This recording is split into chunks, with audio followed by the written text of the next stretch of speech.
So, sorry for the delay, but we're up and ready to go. Stream should be up. Everyone should be here. Intro has already been played, so we're good to just go on right ahead.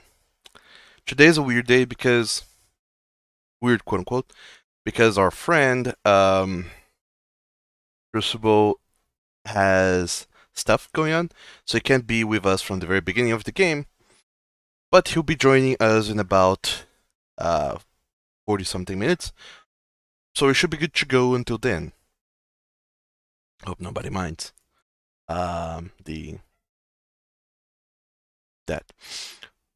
However, we are going to be doing a little bit of recap, as we always do, just to get you all back up to speed, because it's been, what, 2 weeks since we last saw one another? Just about. Yeah, 2 weeks is a lot of time. Things happen in that kind of time. So, that has happened. Let's get down to the nitty-gritty of it all. First, all of you have departed from... where was it again? From Adlanak, after figuring out this whole deal about Drakdaring needing to go on the trial of Dragon Ascension to become the new Guardian Dragon of Madlanak, since Retelier has given themselves up for the justice of the northern land of the dragons, whose name I always forget. So, a lot of other charades and other figures of Madlanak have been sent out into the world to find, learn, and do incredible feats. That's so they can return a more complete person or ruler and ready to lead the people of Madlanak and defend the city if they need to do that for whatever reason. And accompanying him in said journey, we have all the other three. So, forgot to do that, but the aforementioned Drakdaring, who is going on to this journey, the blue Dragonborn fighter, is being played, as always, by Draenef. Accompanying him on that voyage is Falcon, the black Dragonborn wizard, played by Spacey. Colaris, the copper Dragonborn rogue, played by Tenki, 101. And also, recently joined, Noldra, the human ranger, played by Crucible, who is not currently around, but will be.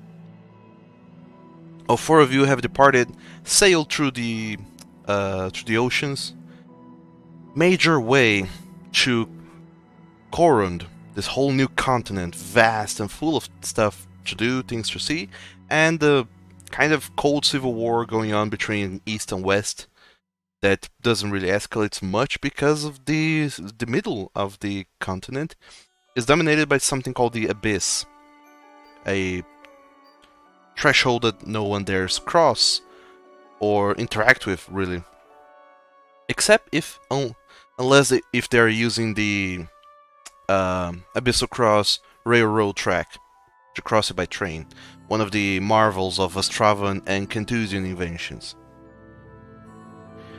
All of you arrived in Vostrava to the west, in its capital, Cuddling. After the voyage, you got to see some things around, started to get a hang for the city, how this new continent works, its rules, its peoples, and then you decided to start marching east. To go to Shanketnet, the capital of Cantus, to deliver a... what was it again? A parcel for the Magical Academy of Madlanak, as Falcon had to turn in his homework assignment that he's been working on for about a month now in game and outside of the game for longer. You all crossed the Abyss by train, crossed the whole land of Ostrava and almost all of Cantus as well. Made your way to Shanketnet, made your way to the post office, and posted successfully the parcel for Richtkarvelheim, the Falcon's professor. Then, once you were free, you decided that since you spent most of your money getting to Shantkitnet, and you were no longer in a time crunch, you decided to just look around for clues for stuff to do, but mostly for money, because you are now a little bit broke. You found that there is a person actually, they still are. Katur Shoran, a half-orc, is looking for a colleague of his, Jaromir Ledbrew, a dwarf who's been looking into some places of power called the Almighty Remnants. He says he's found one in Ustnata, or near Ustnata, a little bit to the southeast of Shantkitnet. He offered a sizable enough recompense for you guys to go over there. You thought about it, decided to go, and started to make your way. You walked from Shantkitnet to Gnar Melmered, and then from there you kept on walking to Ostanata, and once there, walked a little bit further north into some older ruins near this town. All the while meeting all kinds of characters. You did meet Jaromir's assistant, Yampi Psychogikl, a gnome who's been accompanying Jaromir for a while. They also mentioned another of their traveling companions of sorts, some people with whom they share information a lot about these Almighty Remnants. A Skald by the name of Dravrot in Gnar Melmered. But you only learned about that once you were in Ustanata, so you decided to just go ahead towards the ruins where Jaromir has been said to have gone to a week ago and disappeared. Psychogikl did not accompany you. You went there by yourselves. Once you arrived there, you came across some curious critters, some creatures that you have never encountered before. These imitations of humanoid shapes. They seemed a little bit like humans, a little bit like elves, but also a little bit like nothing, really. There was a very eerie quality to the way that these characters looked. After a little bit of deep thought and thinking back to prior research, Falcon remembered that they are Studios. The Studiosi are a people, or a group of creatures, something, that usually inhabit the Abyss, and they have been leaving the Abyss to seek some kind of something somewhere else. Not super sure of what's going on with those Studiosi that have been here. You decided to go ahead, investigate a little bit further, looking for Jaromir. The Studiosi saw you, or rather noticed you. You then hid yourselves well, and sprung a trap on them, surprising them for a little bit, and getting a little bit of an upper hand in combat, which didn't last very long, because quickly they started to turn the playing field on you all. Almost took down Drekdarian, Falcon, and Calaris. Actually, they didn't take down Calaris. Falcon took down Calaris, but that's another story. Regardless, they almost took down the whole party and succeeded in taking down Noldra's Drake half. And you learn that without her Drake half, Noldra is essentially blind.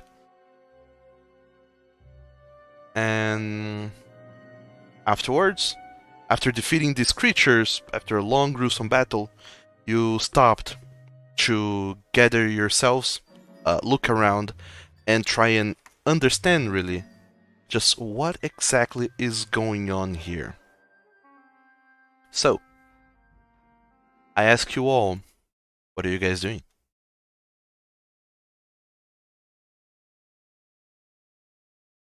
Falcon, you okay? Relocating look a my little. shoulder. Ow, want to help with that? Nah, it's good. Where are you gonna get this last animal to help you? What? He's got 2 hands. He can put it back himself. True, I have many hands. I'm going to recover my plethora of weapons.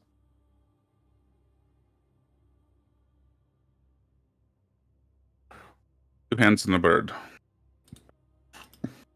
Should we stop for a bit?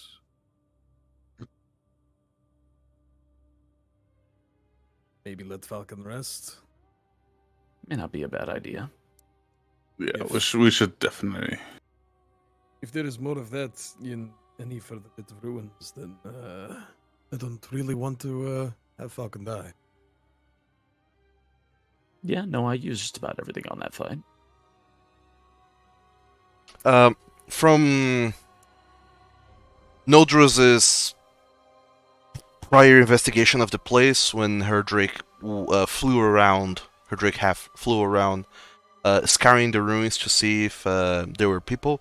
These are the only ones that have been found, or rather, that were obviously out in the open.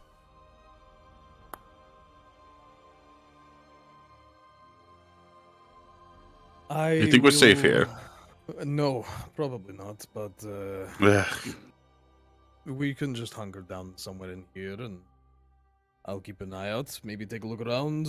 If these are ruins of some old structure, maybe there is underground involved, which would not be good. But I can take a look around for any entrances. Something that will let us bunker up and hunker down. Well, I mean, we can use one of the buildings for that. I don't want us going somewhere we don't know to rest. We know what's up here because we killed it all. So,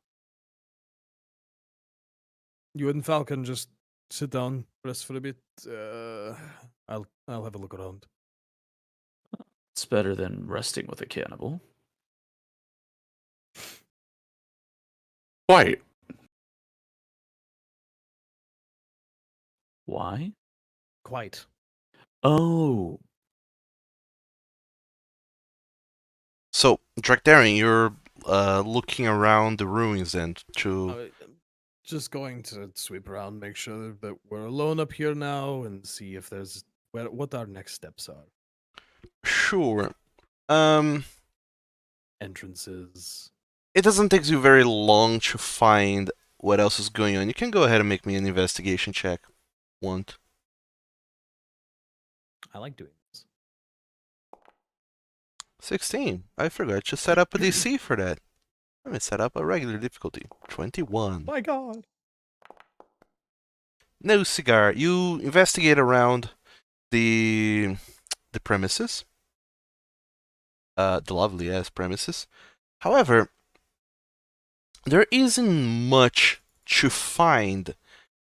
Apparently, the people of, well, some of the most brave inhabitants of Ushtanata have already come here and stolen everything there was to steal,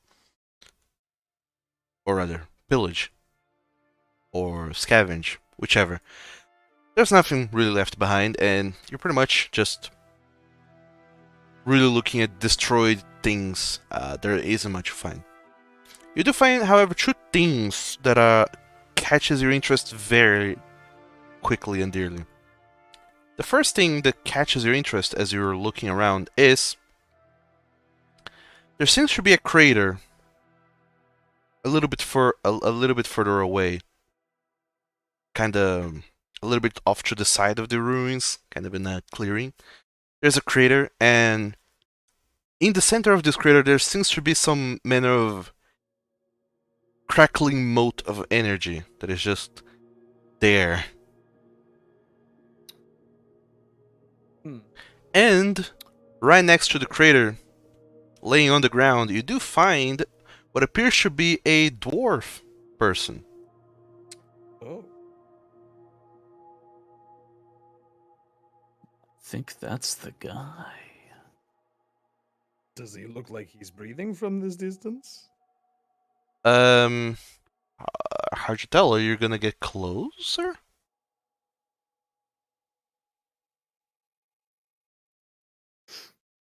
Yeah, I'll get closer. Sure. You get a little bit closer. It doesn't seem to be breathing, per se. Just laying down there in the ground.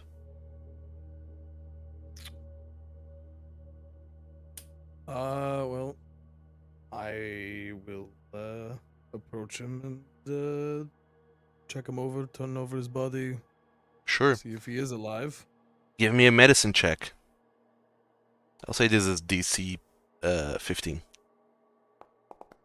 Oh, would look at that. So, it's odd.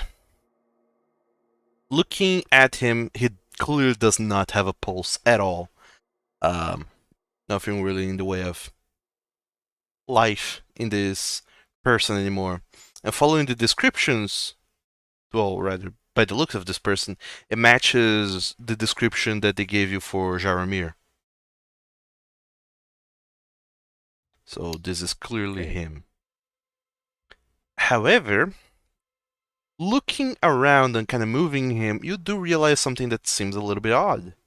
First is that his head seems lighter than it should be, and there's like a streak of blood down his ears.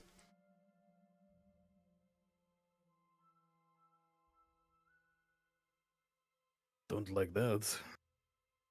With a little He doesn't. bit further inquisition, and perhaps consorting with your companions, it doesn't take long before someone offers up the possibility that this guy might not have a brain anymore.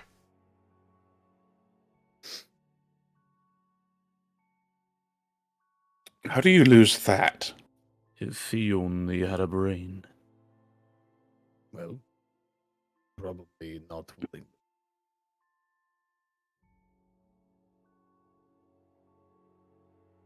It's unfortunate. I was hoping to find someone alive, but I guess not.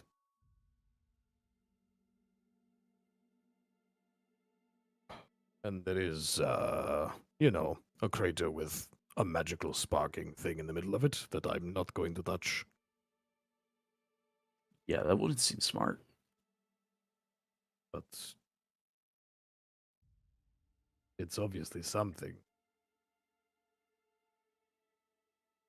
I'm guessing that's what he came here to study. The artifacts, whatever it is he was after. Yeah. Almighty remnants.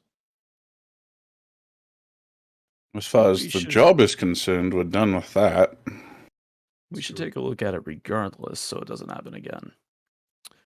Yeah, this is extremely dangerous if it's just out in the open. But I also don't like the prospect of getting my brain ripped out of my body. So It doesn't seem fun.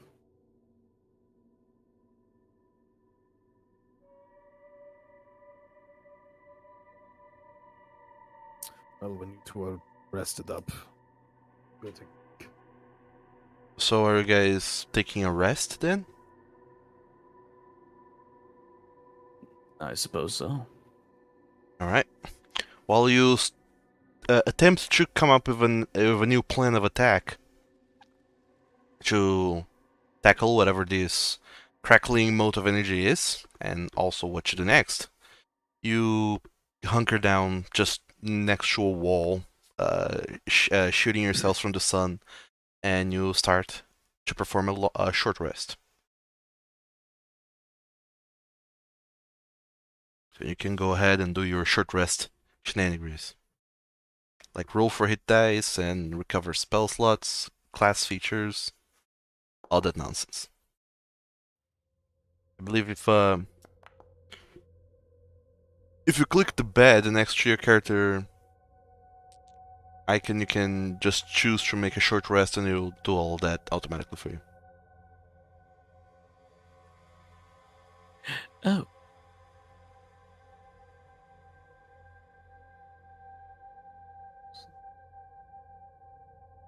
Hmm.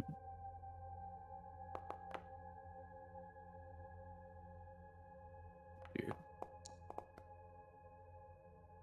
I was gonna say, did you want to use any of your hit dice there, Mister? Nah, 1 health. That's fine. Oh, for God's sakes, this thing. Oh, Fine, I'll roll it individually.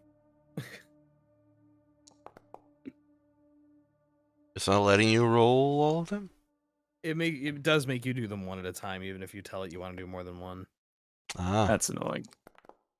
I wouldn't know. I was never a player. Yeah. And as it turns out, enemies don't do short rest nearly as often as you would think.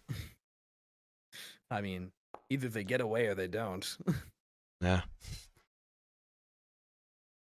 Oh, Falcon, you spent all of your hit die, but you're back up to some Pretty much backed up. respectable health. Just a little close there. Yeah, that's fine. I don't know that Nodru has done anything really.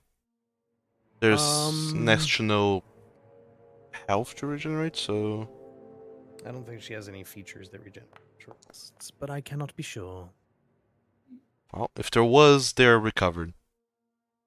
Should account for that. So an hour passes and the sun starts to set off into the horizon, and you still have some time before the day is really truly out. So is there anything you guys are wanting to achieve whilst around?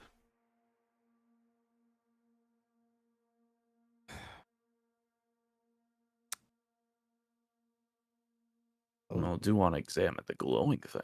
Oh, we should probably take a peek. I'll take them over to the crater. Raider field trip. Alright. So all of you start getting closer to the crater.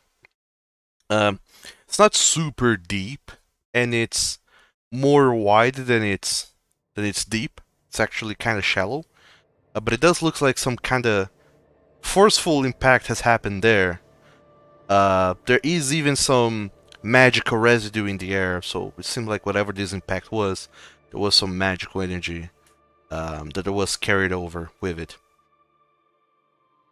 And you imagine that the power that any magical anything must have had to create a crater in the area, which is around like 50 feet wide, was probably enough to also destroy the buildings in the surrounding area. But whatever it is that happened here seems to have happened a while ago.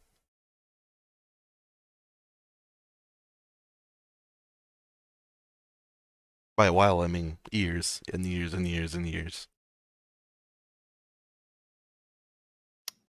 What do you think, Falcon? I don't want to touch it, so I kind Like I said, as far as our job is concerned, we're done. We found the unfortunate corpse. Anything past here is our own prerogative. Can I go through the dwarf's bag and look for his notes? Sure. You do find a little bit of a journal that he seems to has. It pretty much tells. I don't remember what exactly the other characters have told you, if anything at all, but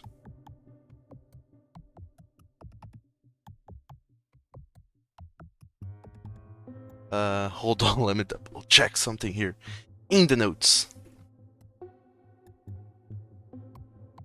How do I show this to players again? Here, by clicking the icon that says show to players.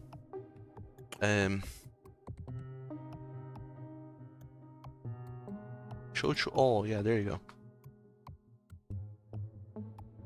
Now you should have access to this document that reads the Almighty Remnants.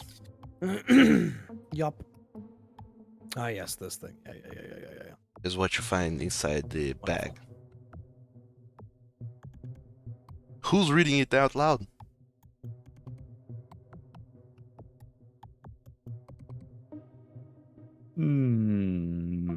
Jack's the one who picked it up. Yeah.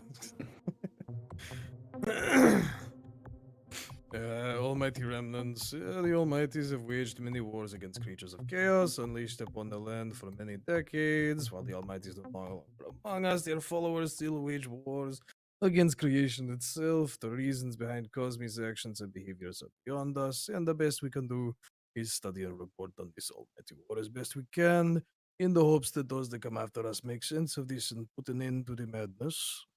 I have spent the last years of my life traveling over Korund and seeking the places where these wars have taken place, finding within remnants of the Almighties. I don't know exactly how to interact with them in a non-harmful way, but they seem to hold a great deal of power. Well, that would explain the whole hype thing. Well, I hope that my peers will find a way of unlocking their secrets. I have tasked myself with documenting their locations. A traveling skald by the name of Dravroth Gurithas seems to have reported on the location of some, but one of his songs spoke of a remnant within 50 miles or so. It always puzzled me on why using this approximation rather than the exact place of the remnant itself. Then I noticed pinpointing the location seems nigh impossible, and that is by design. Forces beyond our comprehension seem keen on keeping us away from these remnants. Whether it's the Almighty's or Cosmi itself is hard to say. One such lies between the Twin Mountains. Travelers that were riding the train south through the mountains made a stop at Sixor, said this. Well, okay, that tells me don't touch. Never touch. Got it.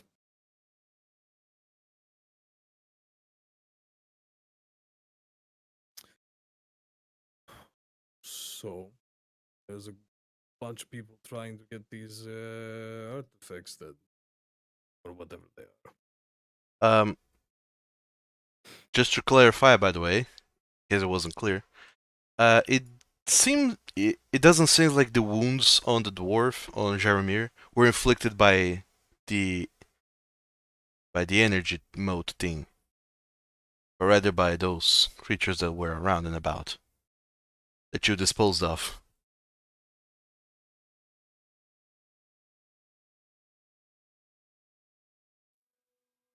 So it should be fine then.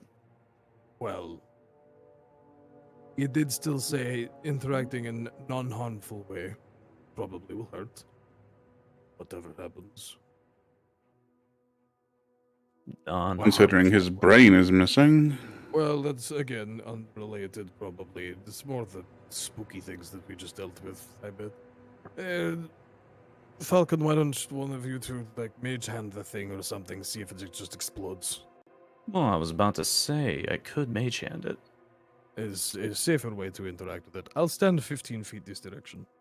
Clarice just touches his nose. Not it. Wasn't planning on you to step up. Go ahead. Your idea. Sure. About how far away is this thing, anyways? It's on the very center of the crater, which is 50 feet wide. So if you stand at the edge of the crater, you could be at like 25 feet away from it. That would work just fine. Yeah, can I stand at the edge of the crater and try to grab it with mage hand?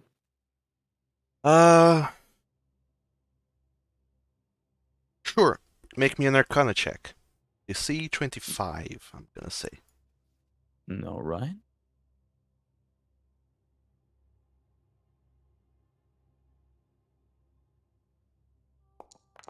Can I inspire it? If you want to, Or yeah. not inspire, the dice of dice. Those dice, that's even worse. Well, inspiration does give you advantage, so we're still taking the highest roll, which is 23. However, that is still a failure, fortunately.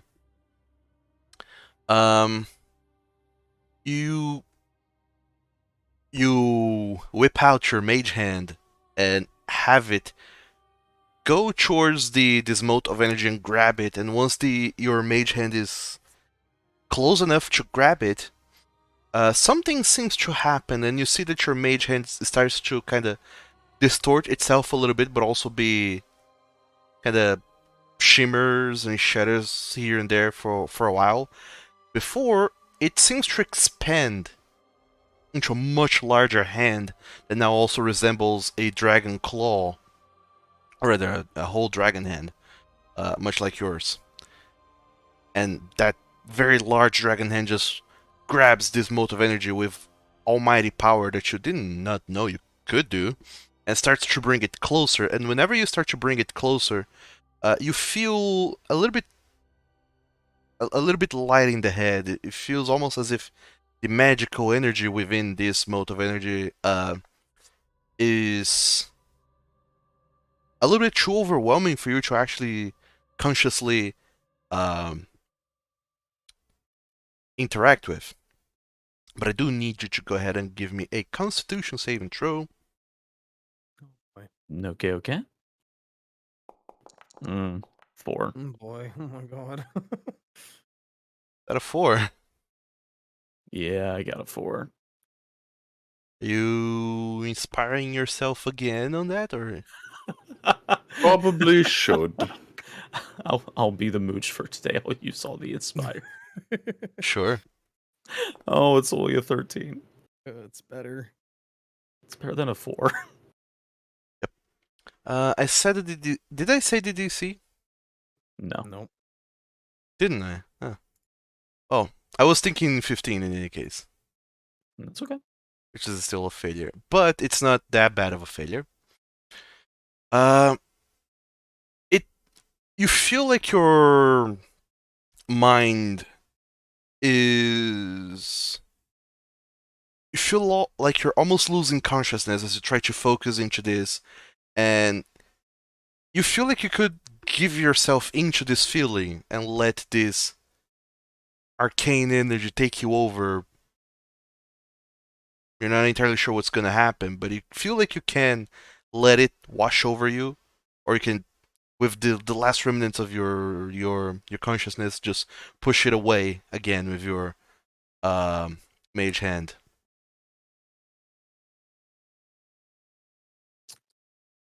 I'm going to try holding on to it. All right. Oh, You, instead of pushing it away, you kind of keep holding it close enough, and then you stretch your arm almost instinctively. You don't really touch it, but you start just trying to sense and feel the magic in the air, almost as if it's palpable and tangible. You almost feel like you can grab a leash around this mote of energy, and your hand just kind of starts fumbling into the air looking for it. But you don't quite find it, unfortunately. You seem to lose consciousness just as that is about to happen. And I need you to go ahead and roll me a d8. Rerolling on an 8. I have a 6. Good. Right. 6. Nice. Your mind just kind of blanks.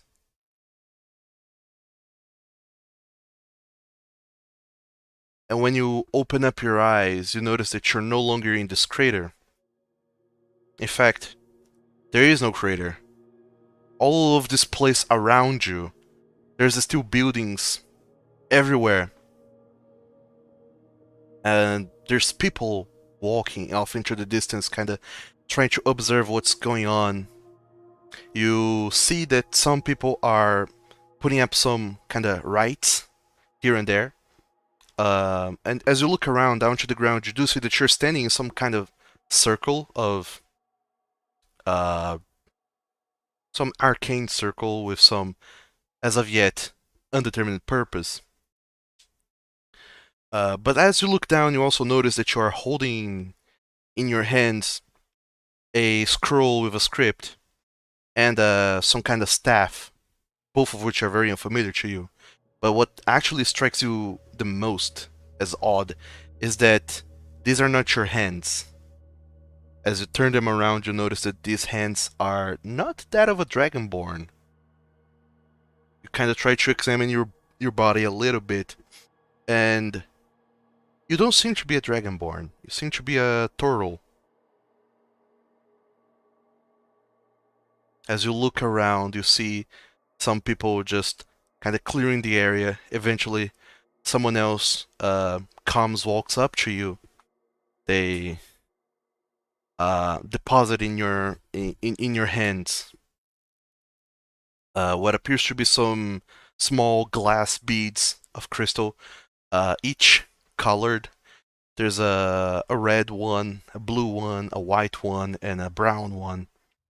They deposit all those colored beads in your hand, and they look up into your eyes, and you see this dwarven person just go, I really hope that this works out. But, I mean, what am I saying? You're an almighty. Of course this is going to work out. It's just that if this doesn't work out, it's going to take a while before we can require all of these materials for the ritual again, but well, I shouldn't get ahead of myself. I'll be standing there in the back, making sure that everything goes alright, and try to contain anything that happens. Need me? Just let me know. I'll be right here to try and help you. Good luck, Irgdebron. I'll be cheering you on. And they turn around and go back to outside of this arcane circle. And you stand there with all those components in your hand. The scroll, the beads, and the staff.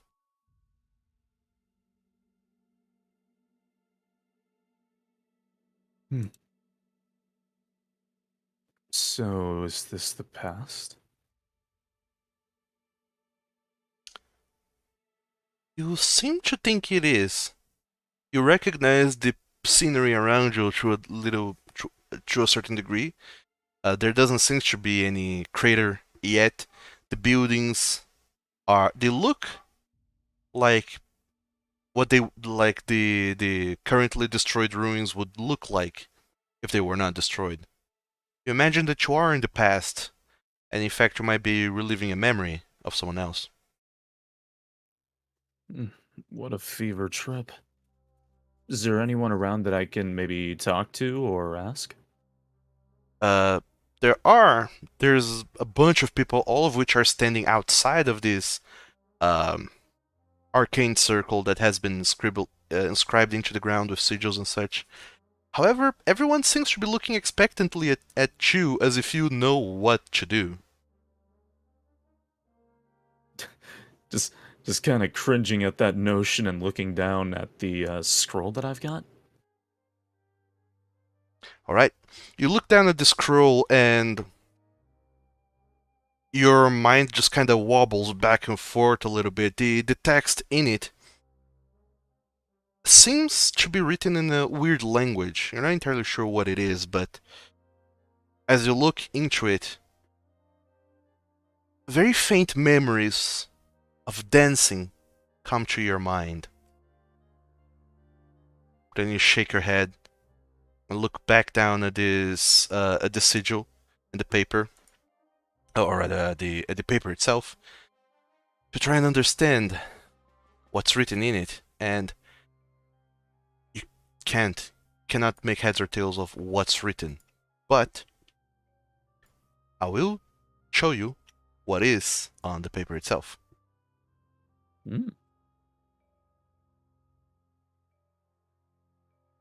Did it go? Did it work? Oh no. It's kind of a really thin line.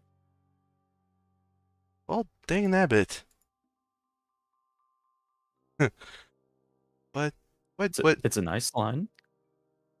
Hold on. This one piece of paper, it's got a single line on it. What could it mean? Why does these things never work live, but always work when I'm just trying it out for kicks? It do be that way. That is called the streamer's curse, my friend. Alright. There you go.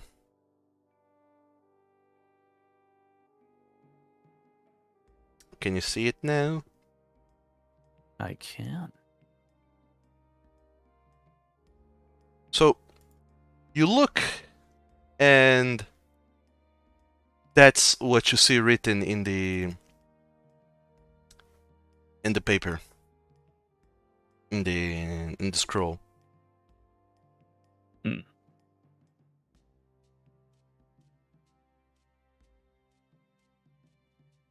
Well then. The hell do I do?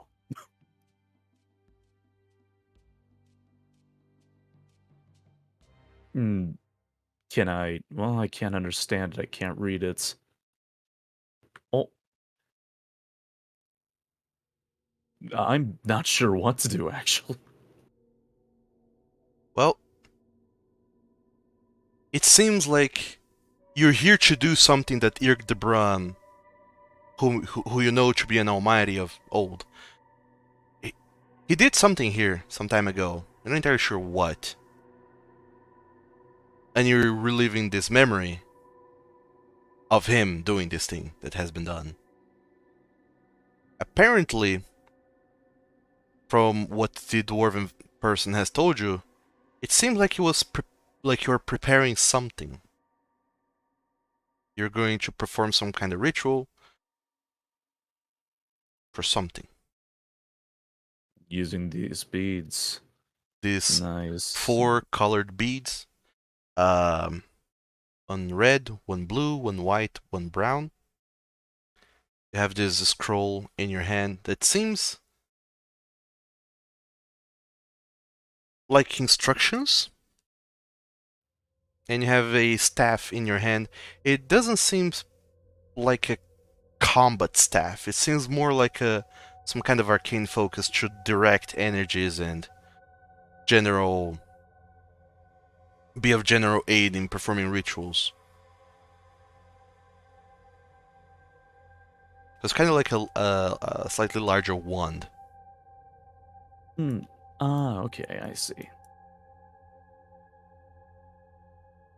Can I try casting the scroll without knowing?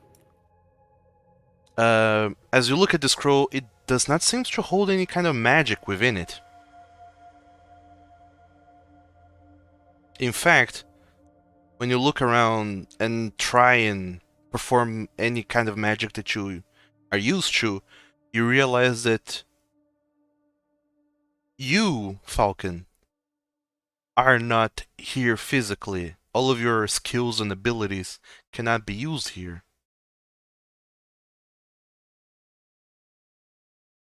Well, this is lovely.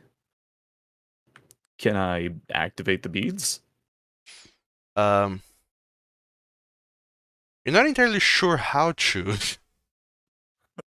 They do seem to hold some deep magical power within them.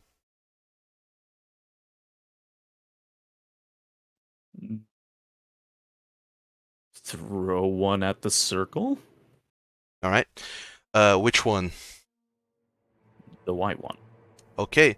You pick the white one and you throw it in the middle of the circle, and then the whole area around you starts to kinda... You feel the wind growing stronger and rotating, forming like a little cyclone around the little bead. It feels like something is trying to come out of it, but can't quite, as it's being held there. But a little, like a tiny cyclone forms around the bead. Huh. So air, I'm assuming. Fire, water, earth. Can I place the rest of them in the circle? Sure. Whenever you place another bead, it seems like the bead that is already there kind of seems to agitate and aggravate, and the wind starts to blow a little bit more strongly, and as the other bead that you put on also makes an effect based on their element. And it seems like the bead that was already there, the white one, pushes it away outside of the circle. The dwarf that's been aiding you with the ritual, he kind of quickly grabs it and rushes to the edge of the circle to hand it back to you, not daring to get inside. But it seems like you can only have one of them down at a time.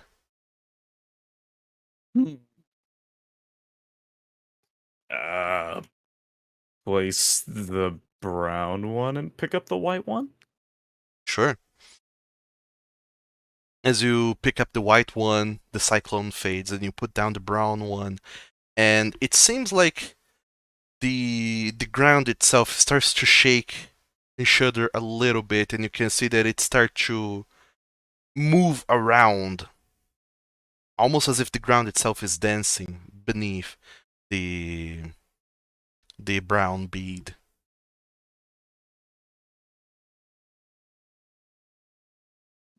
Dancing? Yep.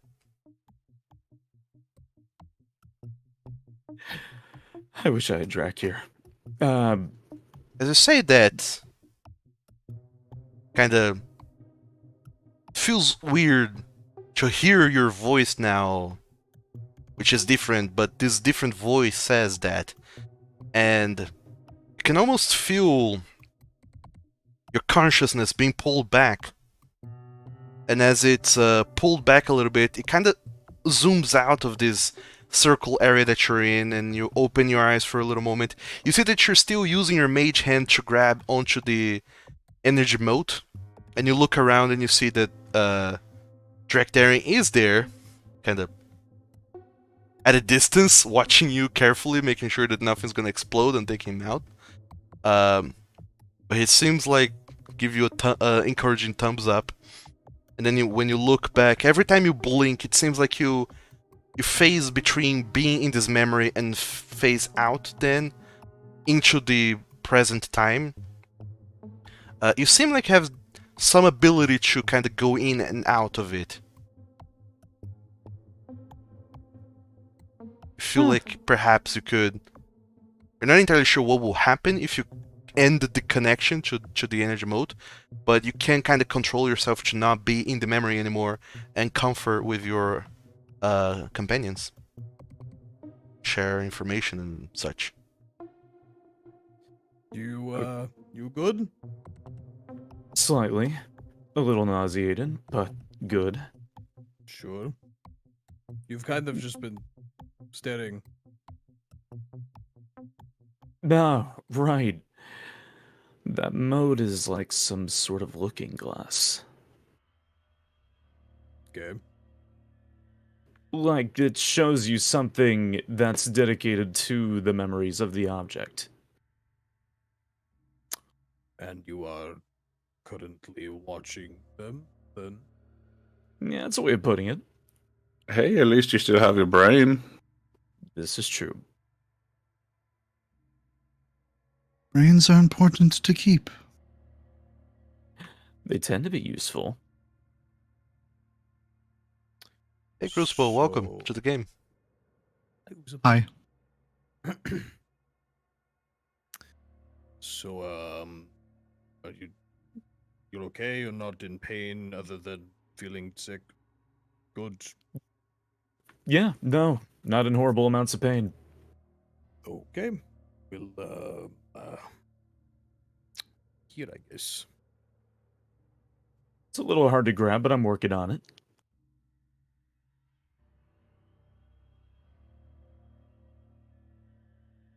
Being said, can I try and pull it to me? Pull what? The moat?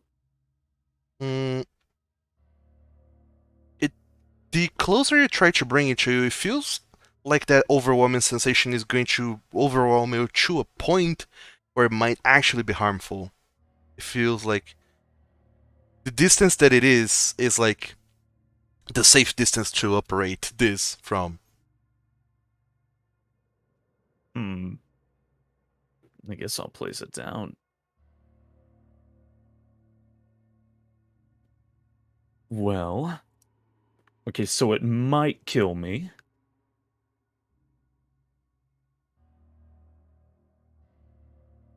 Maybe you And- can only interact with it at a distance. That's possible. Poor fellow probably didn't have some mage hand himself. Although, to clarify a little bit, you can't quite put down the mode of energy whenever you even attempt to let go of it. It seems like it's almost being pulled back to the center of the crate, and you actually have to exercise some strength to pull it towards you, almost as if it's on a spring or something. Huh. You feel like it's locked to this place, and it cannot be taken around or have things done to it. This isn't good. What's up? So, am I unable to release Mage Hand? Do you want to release Mage Hand? I'm gonna hold on to it for a moment. Is my hand still doing the weird dragon-shaped thing? Yes, your Mage Hand is still larger. It doesn't look like the regular Mage Hand. It looks like a much larger version of it, still in the shape of a dragon paw, much like your own hand, kind of tightly holding on to this mote of energy that is much closer to you now and keeping it there. How the hell do I take this with me?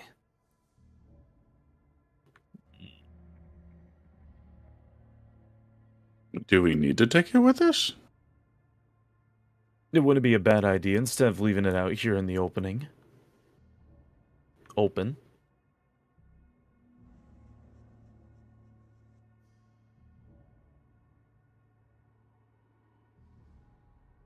You can, however, if you focus back onto it, just kind of blink and let the energy take over you. You do, when you open up your eyes again, you're back there in that memory. You're back to being Irg the Brum in the middle of this magic circle. There's a brown bead in the ground, and it being there is causing the ground around it to shift around and dance underneath the bead. Can I swap the bead for the red bead then? Sure. You pick back the brown bead, put down the red bead, and the whole ground around you starts kind of warming up, and it feels like the earth dries a little bit as you can feel your turtle feet on the ground heating up a little bit.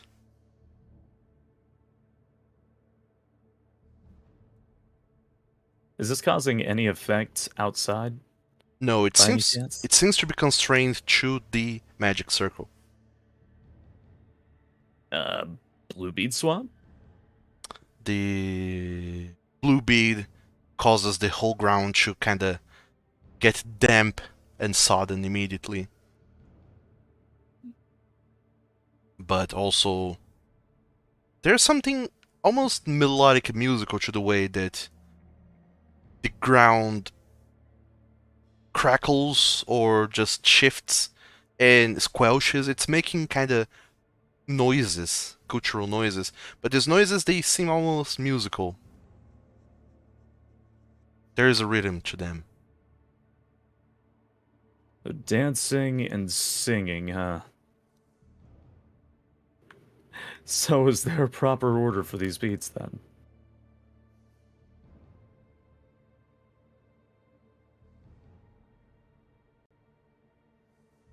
You Oh Lord. don't know.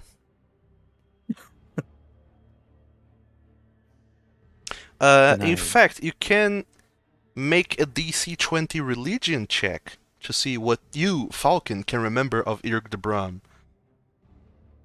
Alright. Green, 23. yellow, blue, red, black, white. Chrono. Listen. You, Falcon, remember that Irg the Brum was one of the Almighties, a master of the elements, but also of communion. He seems to have a knack for understanding all other languages, even unknown languages. And in fact, this language that is written on the script seems to be something that you have never seen or encountered in your travels before. Um, Is this something I can see right now?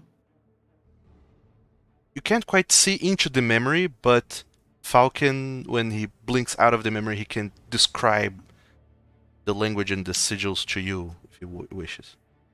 Oh, I can relay it? I imagine so, yeah. Shouldn't be too hard. If you can relay it, Noldra knows Abyssal, Celestial, Deep Speech, Draconic, Primordial, and Sylvan. If it is Okay. any one of those. Is it any one of those? So you blink out of the memory, try to relay the symbols and sigils that you're seeing.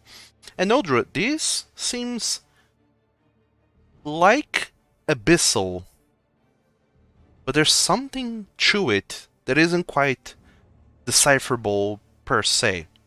You knowing Abyssal allows you to pretty much understand one word of it.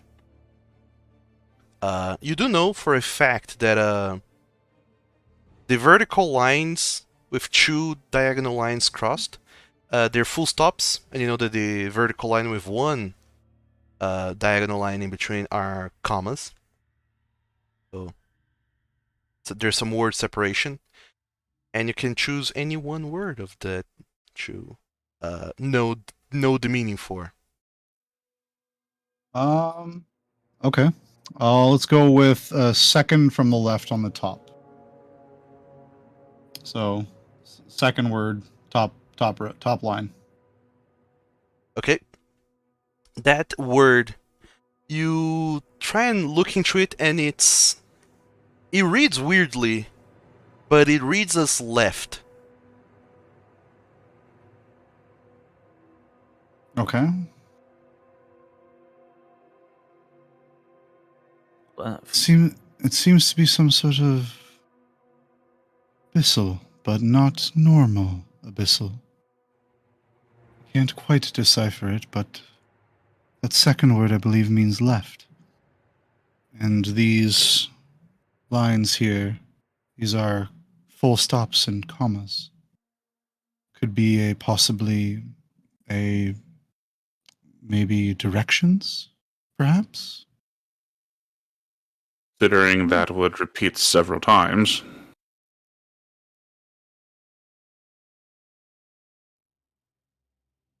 Yes, I can see the word repeats at least 3, 4 times. 4 times, it looks like. So it's instructions on where to move something or to go.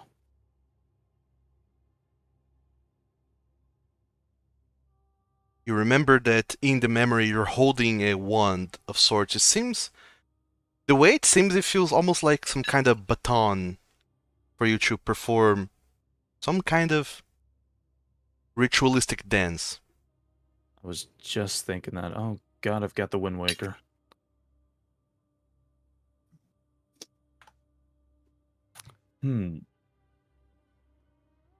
I wouldn't be able to use Helm of Comprehending Languages, would I? Nope. Shoot. Because this is a memory, and none of your physical or magical abilities can affect this memory. Can I throw my helm to somebody else? It will not work. No. Okay, that's fair. Yeah, that'd be cheap. Okay.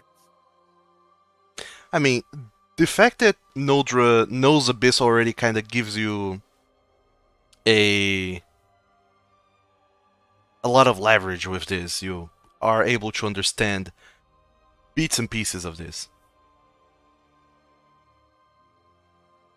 more than you would have normally. Okay, well, left is repeated 3 times, so something left. 4 times. And 4 times? 4 times. 4 times. 3 more times. Oh. In fact, Noldra, you can go ahead and make a intelligence check, DC 10. Pull up my stuff here. I'm in the middle of Is just that a word that shoveling ends my in dinner T? inside of me. Intelligence, you said, right? Yeah, flat Yeah. intelligence. DC 10. Intelligence. Oh, no, that's not what I want to hit. Magnifique. fancy. Magnifique. You're both fancy. C'est magnifique. All right. 15? You keep trying to try and find symbols that look alike one another. You do find some here and there, and you think you can figure out some other word. So go ahead and choose another word to discover the meaning of.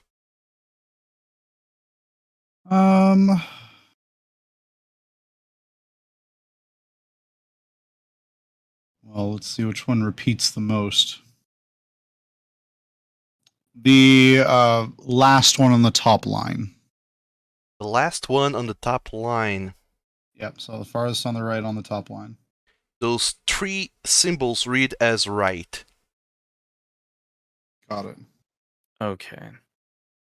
So we know that means left and that means right. So that's either down or up. Probably down. Left, up, right. Left, right, left. Down, left, right. Up. Get that down. C stick ready. Yes.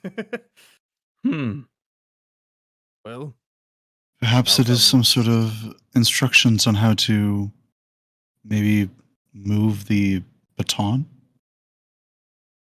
Yeah, that seems about right. But it's probably also with these stones for each one. If you want to keep trying to decipher more words, I'll ask for another intelligence check. DC is now 15. Noldra. Sure. No reason not to. big brain. And we have more. Oh, there we go. 19. Big brain. Fun. Yeah. Choose another word.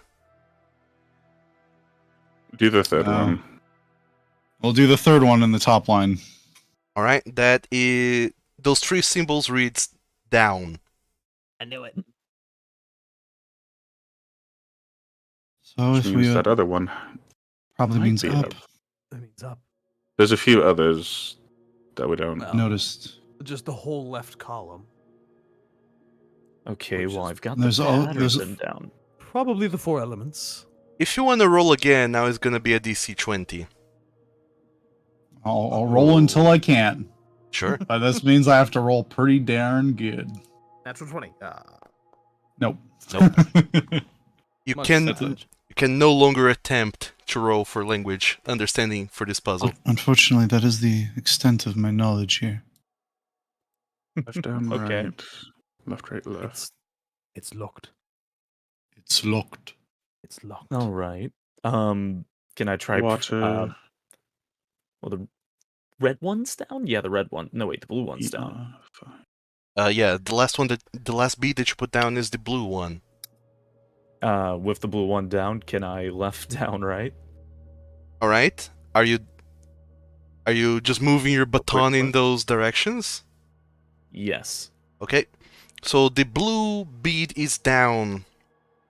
You hold the other beads in your turtle hand, grab the baton firmly with your other hand, and you look down at this blue bead that's making the whole ground inside of this magical circle sodden and damp. You move your baton to the left, and then down, and then to the right, almost making a circle like a wave. And when you finish this movement, the bead seems to react kind of positively. It seems a little bit more agitated, but also still with this rhythm going on. It's kind of shaking and wobbling in place. It seems to be working. It's working. Okay.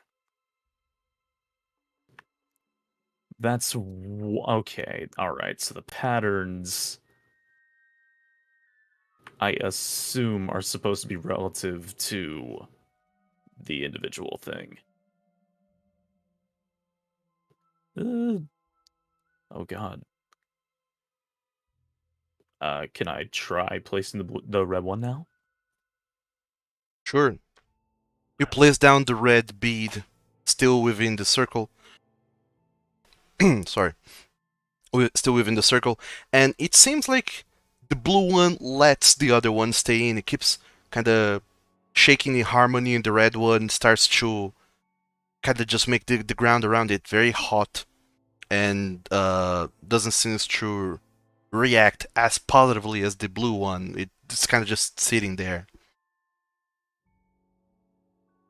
Okay, a flame rises up and sways left and right. So can I up, left, right? Can you say this sequence again? Up, left, right.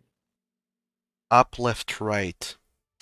You attempt to do that. You put down the red bead, and you raise up your baton to up, then to the left, and then to the right, making this kind of triangular formation with the baton. And once you do, the beads, they start to shake even more rapidly, both of them now, kind of aggressively, and the whole ground seems to get incredibly sodden and damp on one side, incredibly hot on the other side, and these elemental energies, they kind of coalesce and struggle with one another. They seem to try and merge, but then just at the last moment, they seem to kind of explode outwards.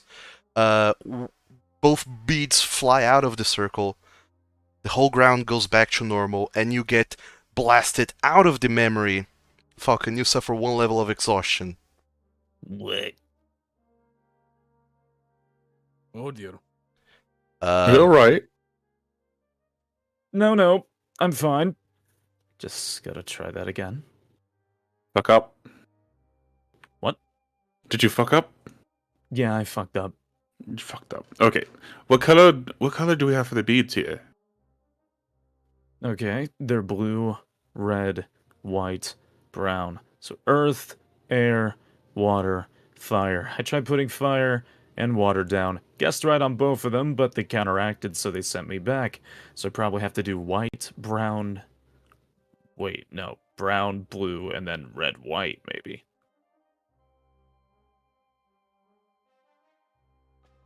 Maybe? Air. Well, you clearly went wrong somewhere, you're just not entirely sure where. I'm trying to translate the last... Because it's clearly water, fire. If that's just R... Probably air. We had white and what was the other one? Blue, red, white, Blue, and what? Brown, red. Brown, red. Brown? Yeah, brown. Brown? First one, I believe, is blue. Yeah, because that says water. Water. And The then third F. one may be red. No, because the second one's fire. How do you know the second one's fire? F-I-R. What? He is extrapolating the letters from the different words. Oh. Left, the F in left, the R in right, sort of things. The I, match the letters. Right. Imagining F. Drac like stooping over everyone, like pointing. That zigzaggy looking thing in the middle is... Just Who like knows? shaggy looking thing. Seems more like a compound of letters than anything else.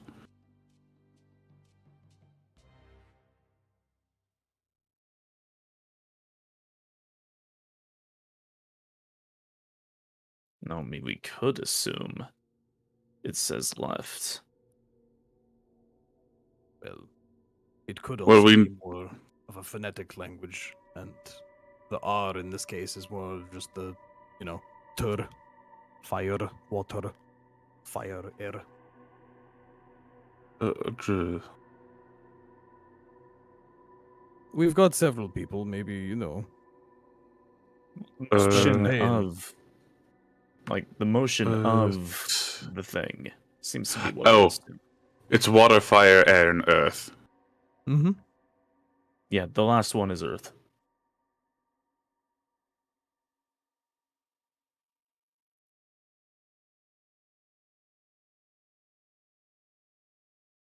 So you're positive the second one is fire. Yeah. I agree. Okay. But definitely starts with F, and like you said, the phonetic part of it would definitely make sense. With that being in the middle one being an I, and the last one being fa e And air and earth. Yeah, and Yeah, then you know with what? that last symbol being Yeah, that makes sense. All right. Let's see if I get my ass kicked this time. Don't die. Again. I'll do my best not to. I'm gonna try and do the thing again. Alright. When you blink back into the memory, this dwarven helper has collected the beads from outside the circle, rushed them back to you, and he looks up at you. Are you alright, Dirk de Brum? You seem out of it. Hmm. Just fine. Just a bit of a bad day, but I'll get this. It's been a bad decade, more like, but fair enough. Good speed. And then he steps back, clearing the area of the circle to make sure that no loose beads will hit anyone in the face. Okay. Let's try blue left down right. Alright, you put down the blue bead, it starts to cause the same aquatic effect on the ground, left down right, and then it seems to react positively once again, doing the same thing as it did before. It seems to shake and shudder a little bit more. The ground gets a little bit even more sodden. You um, can almost feel like the water wanting to rise within there. Rise. White up left right. Sorry, what? White bead up left right. Okay. You put down the white bead. The little cyclone kind of comes back, taking a little bit of the water from the southern ground with it in this little cyclone. Then you whip the baton up, left, and right, doing this triangular motion up from the sky to the left and to the right. And the white bead also seems to react positively. And the two beads, they kind of start to go together, and whenever they are about to touch, they kind of go away from one another, and then they just start doing the circular motion, rotating around each other. And you can see that the little cyclone in the ground, um, beneath the beads, it is both wind that is much larger now, the cyclone, and the water forming this kind of sort of water hurricane effect. And there seems to be no backlash from it. Okay. Fire can ride on wind, so hopefully that'll work. I don't know, what do y'all think? Seems logical. Alright. Red left, right, left. Okay, you put down the red bead, and it also seems to start to smolder the ground, and there's a steam rising from the ground as the water starts to steam. And you do the movements with your baton again, to the left and then to the right and then back to the left, almost as if you're the fire itself dancing left and right. And then this bead also seems to start glowing up with more bright energy. The water that was smoldering, now you see little embers are starting to pop up from this dry little specks of earth that starts coming up. The bead also joins into this little rotating dance with the other three beads. Well, with the other two beads actually. So now all three of them are rotating, and the cyclone, parts of it is water, but other parts of it, you start to see flames kind of shooting out of the top of it as the cyclone gets bigger and bigger inside this magical circle. Alright. Brown down, up, down then. Right? Finally, you put down the last bead, the brown one, with your baton. You point towards the ground, then up into the sky and back into the ground, almost as if you're an earthquake yourself.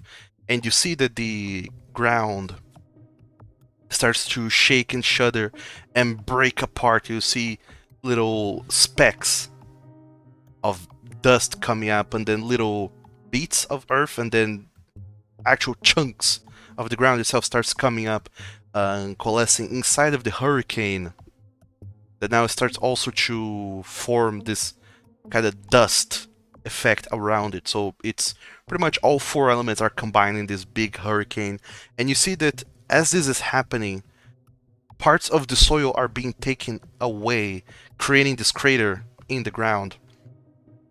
And once you look up at it, you see that the cyclone, which was just kind of dancing in on itself, seems to have a moment of calmness.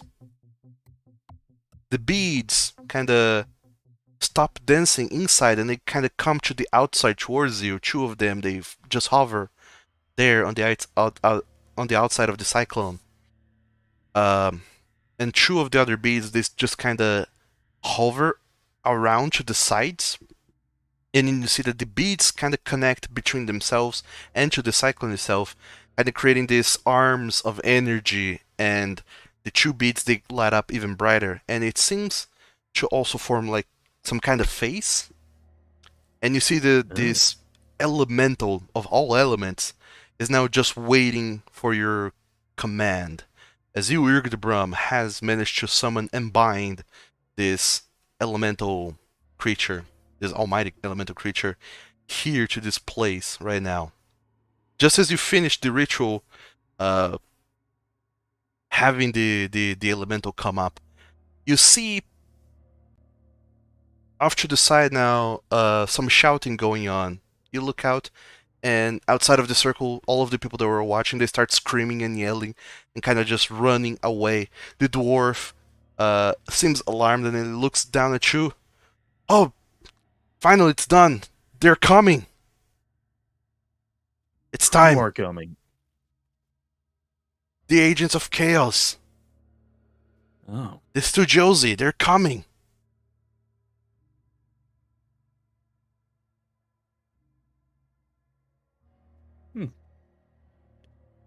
Well, I guess I'll use this thing for it then. And then the dwarf just kind of nods vehemently towards you and kind of gets out of the way, as even you now, Irgdebrum, can hear shouting in the distance and some kind of weird eldritch noises that you can see coming from outside the crater much, much further away. And now we have this baton that seems to be what you've been using to conduct this elemental ritual. This very large elemental behind you at your beck and call, and a very large army far off into the distance coming towards you.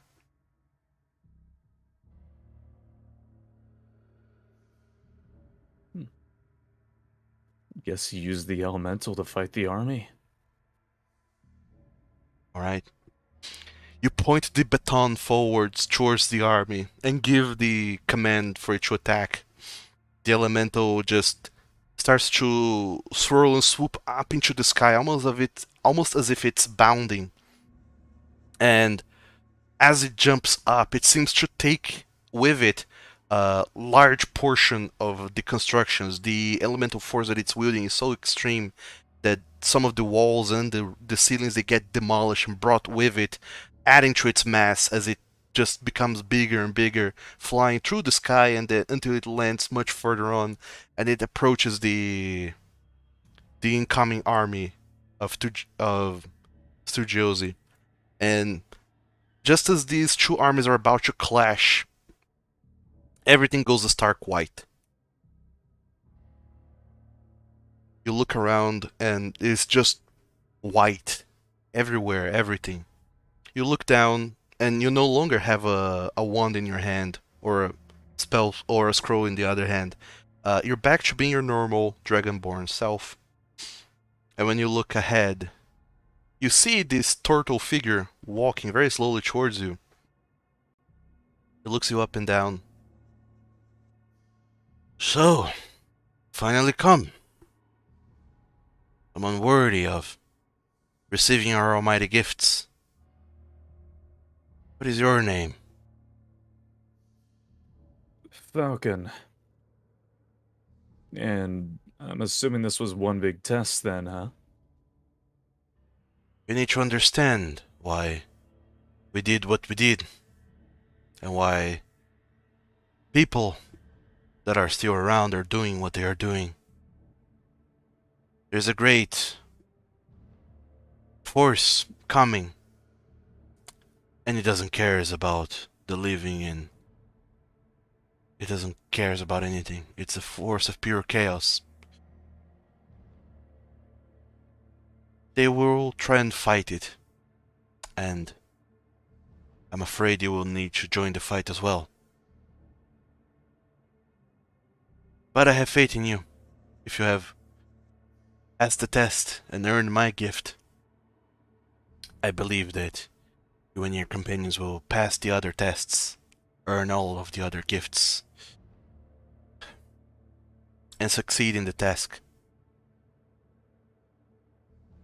I got no doubts in my mind. I much very hope that you do succeed. Otherwise, all of our sacrifices will have been in vain, and Gundra will be lost to the chaos. We will succeed. And I can assure you of that. It's practically been decided. Hakapfagan has some interesting prophecies. But even I know that her prophecies are not foolproof. Sometimes she fails. I hope that she isn't wrong this time around. Well,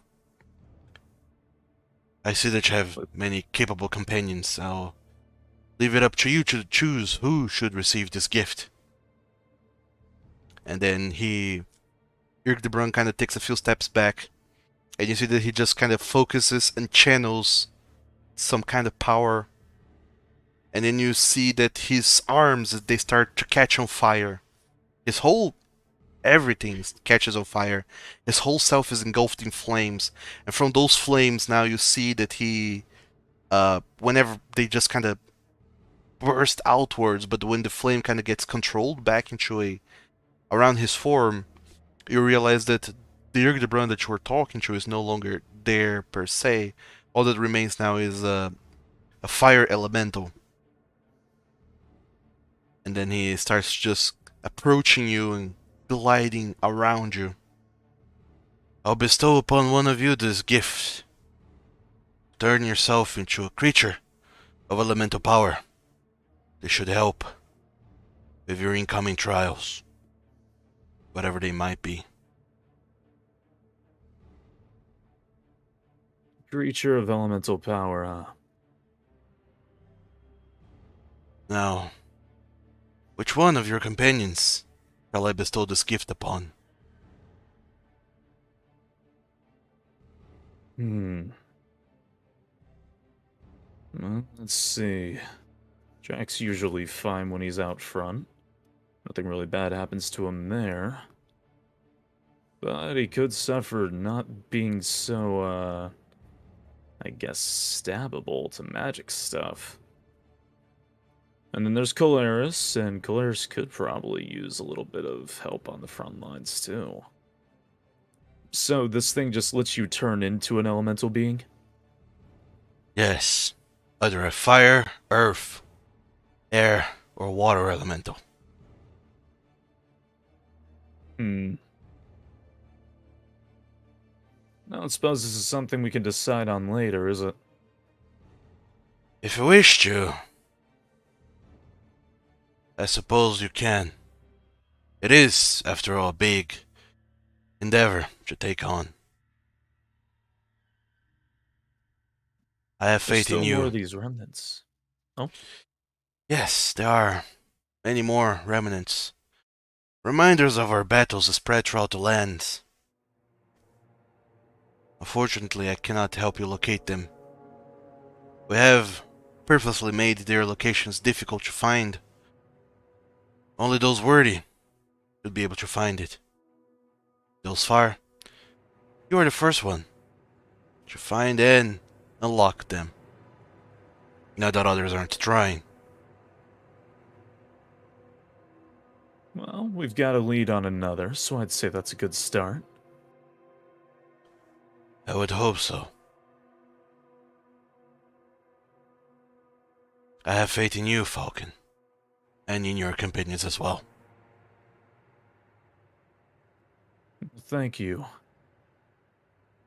He nods and turns around, and you see this turtle, Urg the Brum, just walking off into the distance, but he doesn't even walks like 3 or 4 paces before it just kind of dissolves into air particles, into this white nothingness. And then you feel this kind of elemental energy coalescing around you very rapidly, and you close your eyes, and when you open it up again, you see that your mage hand is holding that mote of energy, but it doesn't seem to be crackling with such haphazard energy. Now it seems to be congealed into a more calm mote of energy. Your mage hand kind of shrinks back down to its regular size and form as it just holds this elemental mote of energy and pulls it towards you and deposits it safely into your hand. And when you look around, all other three are just kind of looking over you.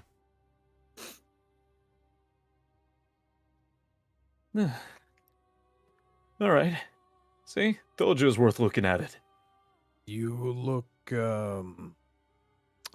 like you've just been through a lot. I'm not my best.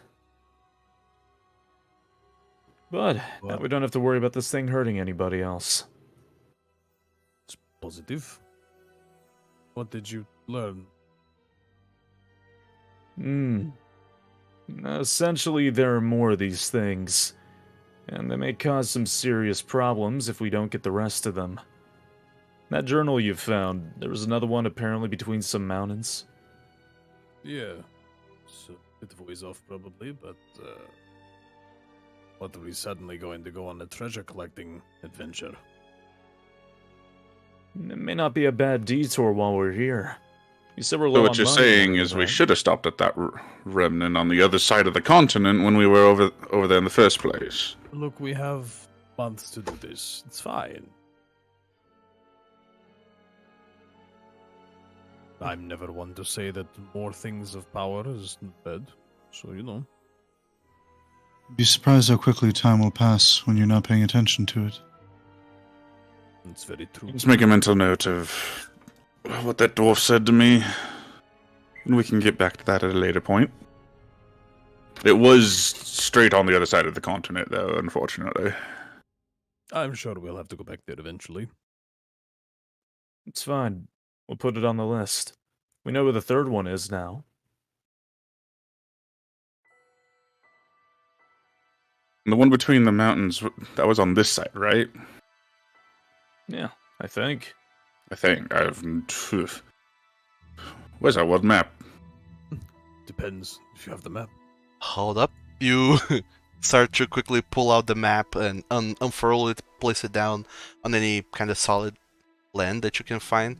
To look again at the region of Corund as soon as it loads. Chef. There's Cheth Mountain, and then there's another mountain, and there's a valley. Wait. It didn't it mention a specific stop? Yes, Siexur. Siekszur. But that might not be over here.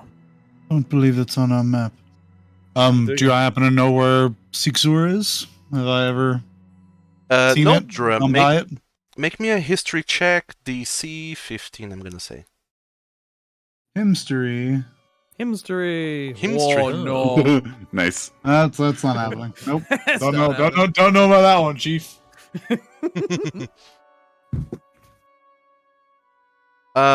Yep, unfortunately, no cigar. You have no idea where that is. You have never been to. Never heard of the place, but it doesn't appear to be on our map. It's So not it on must- our map. It must be further to the east or west. Let's ask around when we get back and bring the news of this dwarf. Yeah, let's probably get back to that gnome. There was a at the store where I got the maps. There was a third map for more of this continent that I didn't have the finances for. Well, hopefully we'll get a little bit of compensation for this endeavor, and we can pick up that third piece. Has anyone actually looked at the? If I'm understanding this right, the dwarf's body is here, right? Like we can see it. Yes. I brought him back.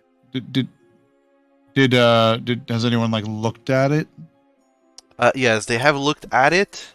Into it. He had the journal where they got this information from. Okay. And also, by succeeding in a medicine check, Directarian has found out that, well, all three of them actually has found out that he's bleeding from the ears, and it seems like his head is lighter than it should be, and there's a feeling that he might not have a brain anymore. And there's no obvious like giant hole in his head of which the brain escaped from. No. You're... Just Seems like he got slurped. gone. You imagine that those creatures you have fought, the studios, they might have something to do with it. That would make sense.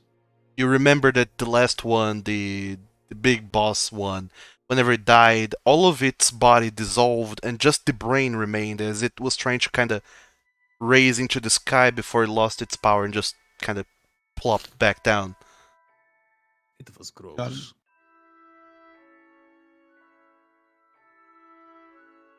Well, shall we return, or is there something else around here we should take a look at? I assume Falcon's going to tell us about the gift of elemental power.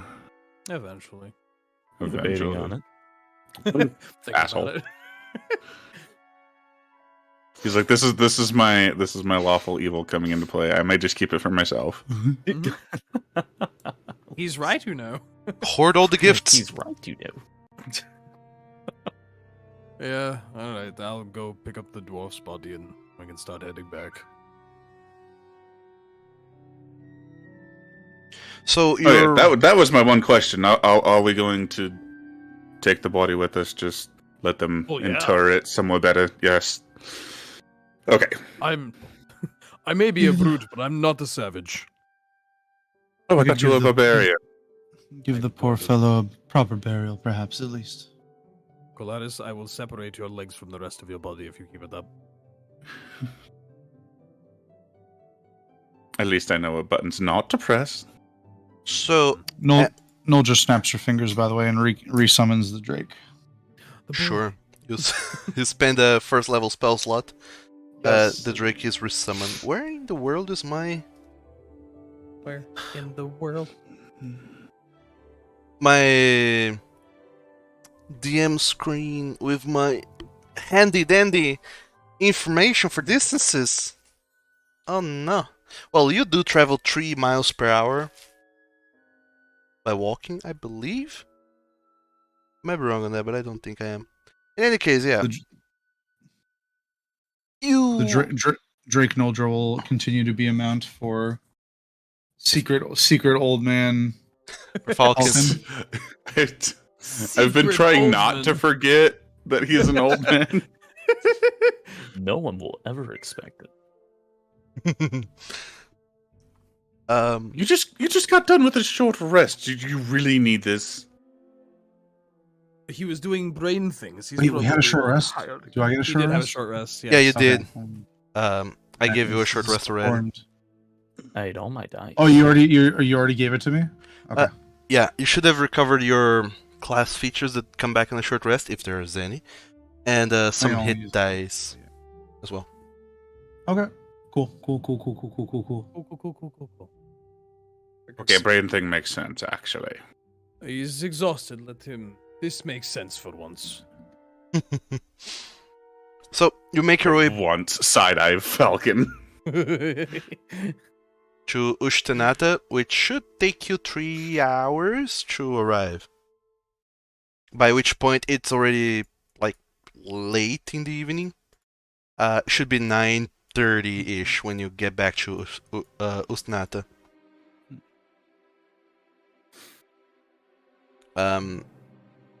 When you arrive carrying a dwarven body, it doesn't take very long before People notice. people notice. You start kind of trying to think of where to go from there, but it doesn't take very long before you just hear the doors of the tavern. I almost said saloon. Of the Honest Rum tavern bursting open, and you just see this little gnome running. Ah, Jeremy, what happened to him? Not sure, but probably nothing good. And you see Very evil creatures you probably really don't want to know. You see Ian Pip, Sickle Gickle just running, looking up at at the mountain that is right there and carrying this dwarf. Alright. And Just in your palm. Yeah. the little gnome is just like, "Oh no, is he dead?" Yeah. Unfortunately, we happened upon his body after dealing with some less than savory creatures. Oh boy, oh man, what am I gonna do now? Well, for one, probably schedule a funeral. Did he have any family? Yes, he did have family, but he didn't quite like them. In fact, well, he was on his own, and so am I. Now I'm even more on my own. Oh boy. Did he find what he was looking for, though? I think he took some steps towards it, yes. He's got hints in his journal. He was hopeful that others would be able to figure out what he could not. I think, well, we dealt with whatever it was he found. So, his research will not go to waste. Oh man, I hope so. Well, thank you.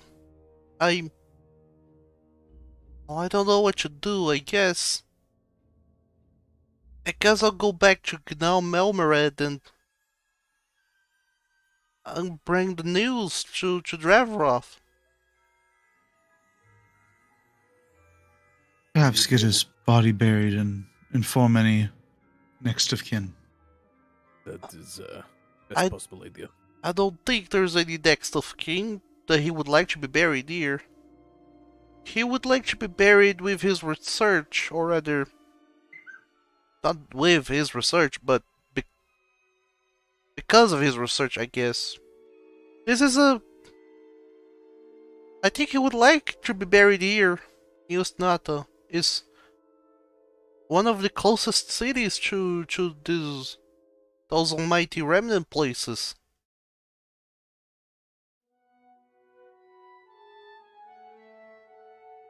He kept saying that he wanted to document them all, their locations. Well, we can help bury him at least. That is the least I could do to help. And we'll stay the night here, move on in the morning. Alright. Oh boy, oh man. I'll help you out with that. And you see young Pip kind of just pull up his sleeves and just try to recompose himself so he can be of some use in this whole burying the dwarf little endeavor. And also he more than gladly pays for your stay for the night in Usnata again. Well, I'll just kind of, I don't know, we can find a nice place outside of the village here, like a hill or something. Or the stables again, like you did the previous day.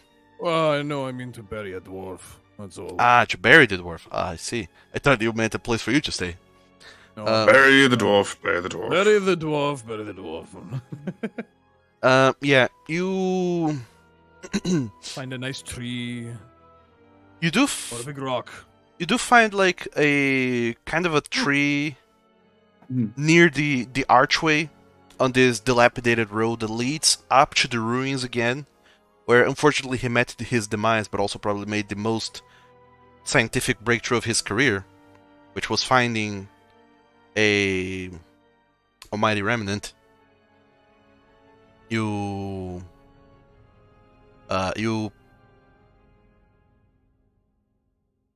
bury a hole for him next to this path leading up to the ruins, but still within kind of close-ish to the city.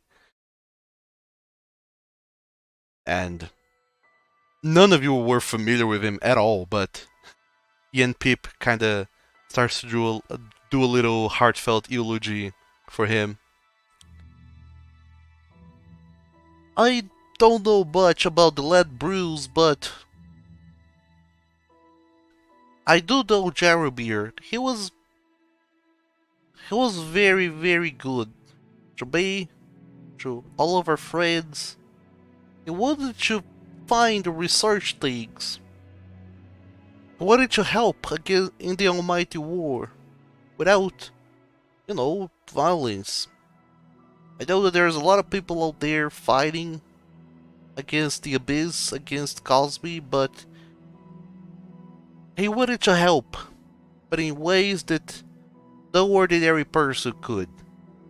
And that's why Jeremy was such a good guy, such a foursome to be reckoned with. Despite his origin, despite his limitations, he always made sure to go beyond. Unfortunately, he found his end doing that, but he also went beyond what any of us have ever done. We'll remember you well, dear friend, and we will carry your legacy forward. We'll keep trying to find those almighty remnant places and help with the efforts against Cosby. Rest well, dear friend.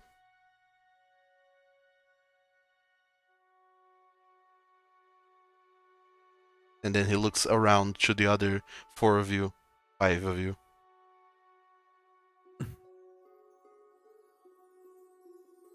Actually, four. The Drake and Older count as one. Yup. Technically.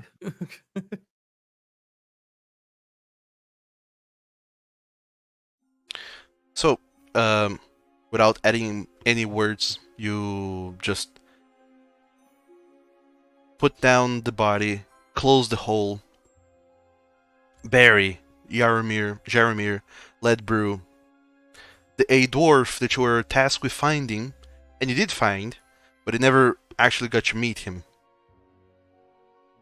However, he has taken small steps towards helping you with something that you did not know you needed help with.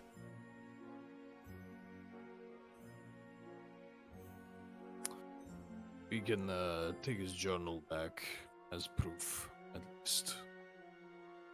I think that would work. Yeah, seems about right. Toss his journal in the bag of holding. Sure. We rest for the evening and be out at first light. So before we rest, I did recall something. There's a certain Church of Miracle. May have information on relics. Where is that at? I can't remember. I don't know if it's in Normumered or in Chatganet or even here. I don't think it's here.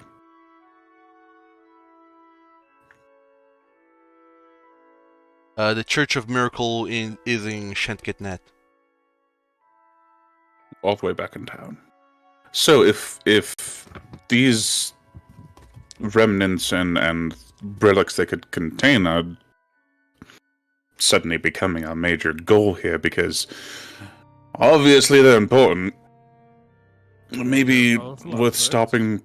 stopping there when we get back to the main city. Yes. Potentially, yes. At this point, I am just curious about, coincidentally extremely powerful artifacts just sitting around.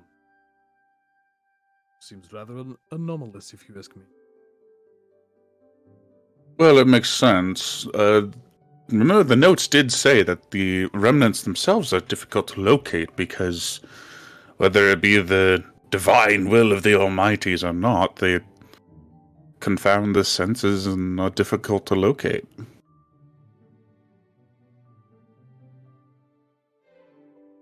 Well,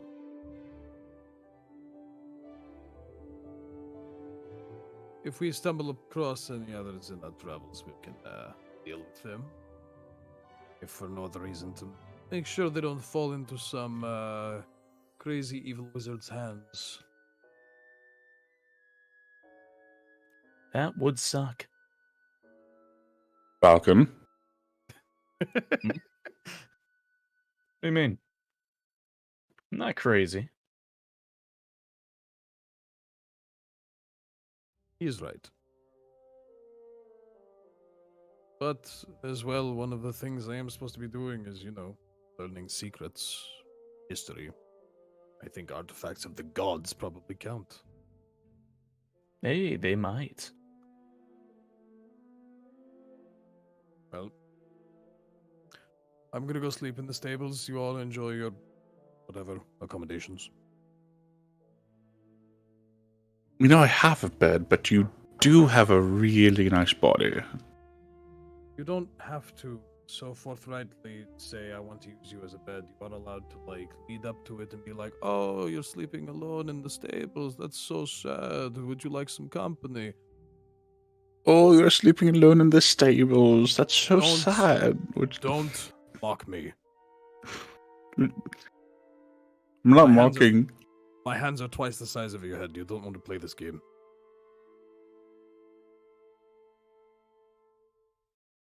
Oh, do you want some company? I'll leave you too. Both parts of Noldra are just kind of smiling. Track just takes his gear and starts heading for the stables quietly. The Drake follows you to the stables, whereas the human goes inside. Clarice will take a bed. Sure. All of you then find your accommodations, which are granted to you for free because EMP Psycho Gickle is paying for it again. It seems like he has no reason for staying in this town anymore, so he's also shared with you plans to return to Gnar Melmered to encounter Dravarot whenever he gets there. But aside from that, nothing else happens during the evening. Fortunately, you all recuperate your strength. You tend to your wounds and your shattered bodies from this gruesome battle that you just went through, and all of you get to enjoy the benefits of a long rest. And Yay. Drakdarian and Falcon, you guys can mark back the inspiration in your character sheets. The group is back to having 4 inspiration total. Yay! Hey. Things happened. Stuff occurred. We didn't do it. Sort of in the interim, I'm going to also get 13 rounds out of the bag of holding, which there should be like now like how much do I buy at the end of last session? I think we 100 something. Yeah, I 140 bought a or lot. something. Yeah, I'm gonna pull 13 out, so I have 20 on me. Reloading. Keeping track seems rough. Yeah, I mean, whatever. That's why you buy a lot of them. So I bought a lot of them. Laughs and cantrip. Laughs and cantrip. Yep. My goal is to be so D&D wealthy that I don't have to worry about ammo. That's the life. Me with 12 arrows in my backpack. I mean, if anything, one of the things I'm the proudest of in this campaign is how you're all like level 11 and you're not filthy rich already. Yeah, actually, some of us are fucking poor as dirt. I have 11 gold and 4 silver to my name. Dude, I got amazingly 47 gold in the bag of holding. It's great. All right, I found gold. I want to break the game in half by being that micromanaging wizard that's like, no, I want to use 1 hour to write part of a scroll. Oh my god. Sure. Are you starting to work on a scroll? Oh, no. Yeah, He was making a joke. Making a joke. I'm sorry. I believe they call this a moment. I will be right back. Sure. Like 2 minutes.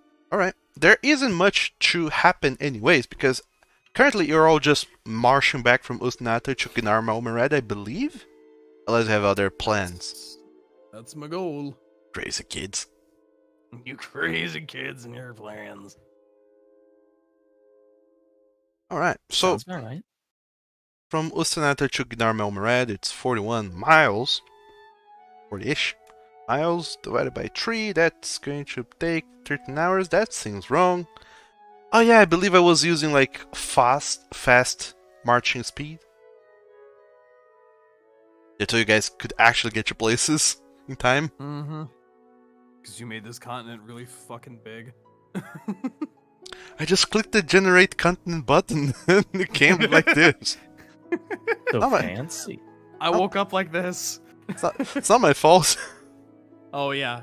It's not the DM's fault that the world is so big. Okay, I believe you. I swear, I did. It was big, and I said, no, this is too big. Let me make this smaller. Okay, I believe you. Didn't seem to. A map this size in this economy? Right? Actually, I made it like half the size of what it was going to be.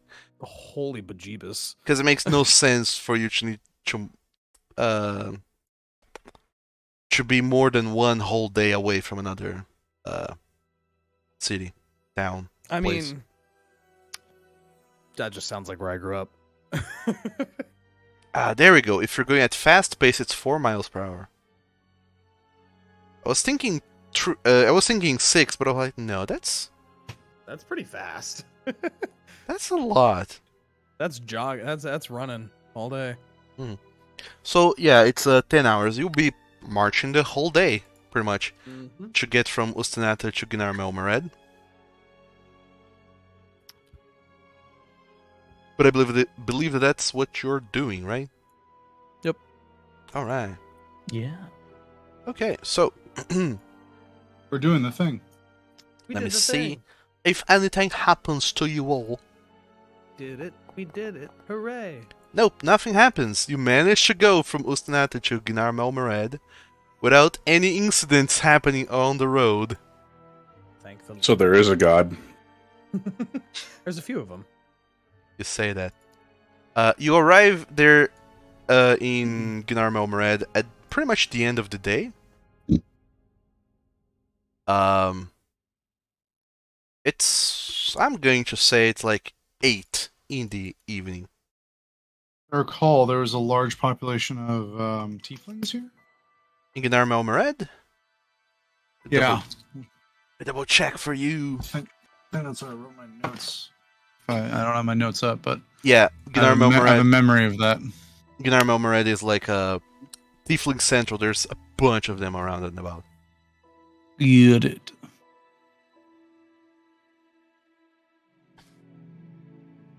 I wonder if there's any druids. Then we'd have some leaflings. I hate you. Get out. Get out. And that's how Claris was kicked from the party. I want a new rogue. This one's broken. I thought we had a rogue, not a bard. Speaking of Rogue bards, or though, multiclass. speaking of bards, it does not take you long as you go into Gnar Melmered. And you can hear a very loud ruckus coming from the Lame Princess Tavern.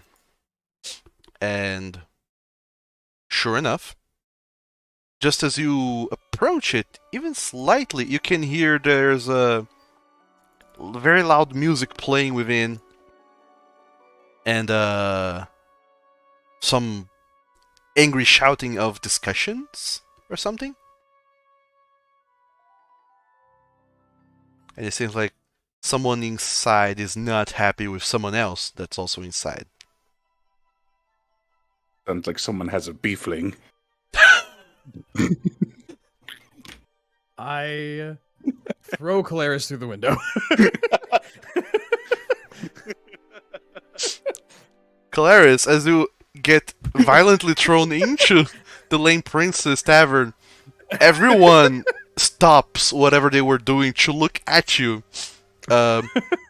You very slowly and kind of dizzily stand up. There's just glass shards all over you. And it seems like there was some kind of bar fight just about to happen. You see that some people have like reeled back to throw a punch, but everyone just stopped to look at the Dragonborn that flew through the window. Jazz music stops. I just want to stand up and just casually brush myself off, make sure there's no dust or broken glass stuck in my clothes. Good evening. Everyone looks at you, and the tavern keep, a female tiefling, she just looks at you, and she looks pissed as all hell. She looks at you. You're going to be paying for that. Drac like leans his head down through the window, like hunching down me, like, sorry, he deserved it though. And then I don't have the money. everyone else that were in the bar, they kind of go back to drinking or eating. The people that were just about to throw punches, they stop whatever nonsense was going on. It seems like this brief moment of calm has allowed them to recover their senses. You said it was a tiefling and a red dragonborn that were like about to go down in fights. Then the red dragonborn, he just kind of picks up his loot and starts to go outside of the tavern. The tiefling just goes back to another table with his spilled drink, his empty mug, and goes also to the bar to get a refill. And the female tiefling barkeep, she just stands there waiting for you to come and sort out the payment for the broken window. I don't want to actually throw him through a window. Throw him through an open window. Roll You for just how said many a windows are window. actually open. So I go up to the tiefling barkeep and I'm like, okay, seriously though, people normally get thrown out the windows. Have you ever seen anyone get thrown in your windows? Make me a persuasion check. Call it a DC 10. Oh dear. Guess who's actually really good at persuasion? You. Rolls a natural 1. Oh god, no! Stop! Not this again. Not this again. She looks you up and down, and she just kind of squints very closely, then leans towards you and says, "Well, I suppose you have a point. Besides, if it wasn't you jumping through the window, I feared there would be more property damage from, strength and Dravrot fighting again, so I suppose it's good that you just broke a window instead of breaking all of my furniture." Trust me, Again? my friends drink a lot. We'll probably recover your costs You're just by being patrons.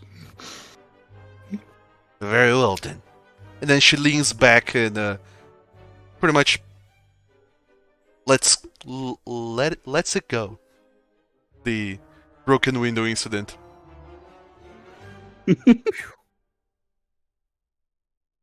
So, all of you are in Gnar Melmered. It's late in the evening. Are you doing anything? Ordering a drink. Do I have... How much money do I have? Do I have anything? I have 8 gold. Yeah. I Noldra just flew through a window. I Probably, need a drink.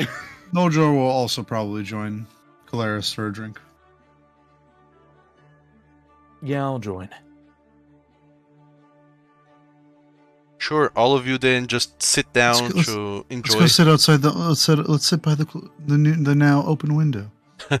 Yeah. That way Drac can join us. Oh, that's right. How thoughtful. Drax just been like squatting by the window, just looking in. Drac, that was pretty damn cool, though. I mean, I just one-handed your ass through a window. You're lucky I didn't miss.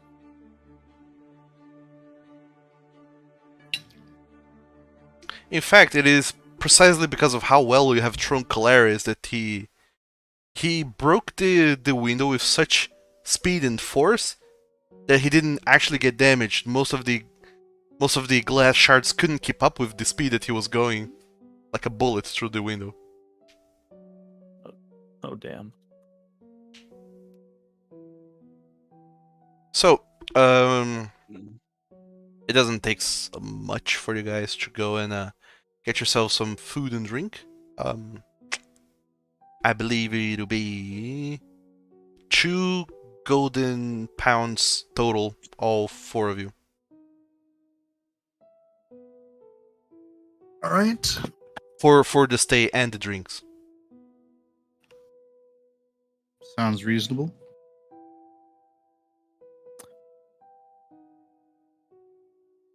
I can cover it for once because it's cheap. You want to cover it? Well, yeah, it's only 2 golden pounds. I mean, I can handle that. I mean, okay. Thoughtful of you.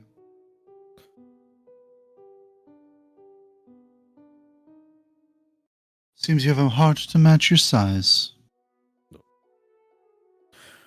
Only when I actually have money. I think this is actually the first time I've had money since we got here. Yeah. Because all my old money is no longer useful, so...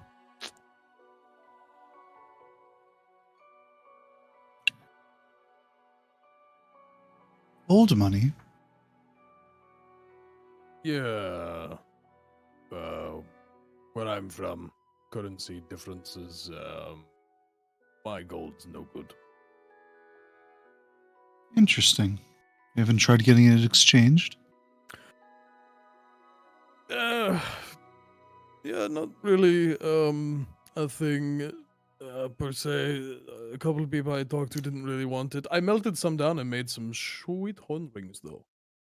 They look much better than Inflation's the a old ones. bitch. He's right, you know. Interesting.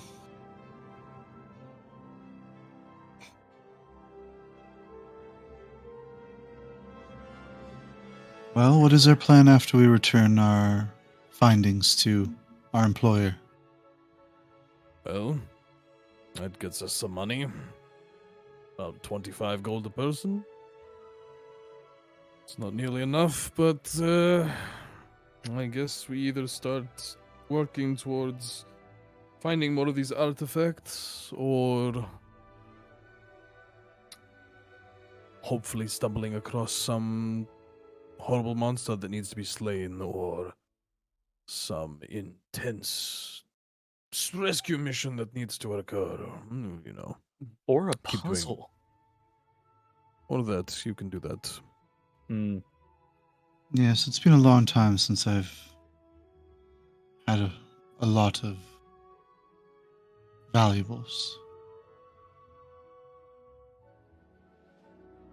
I'm just happy to be doing work again. I mean, mercenary work's all I know how to do, so.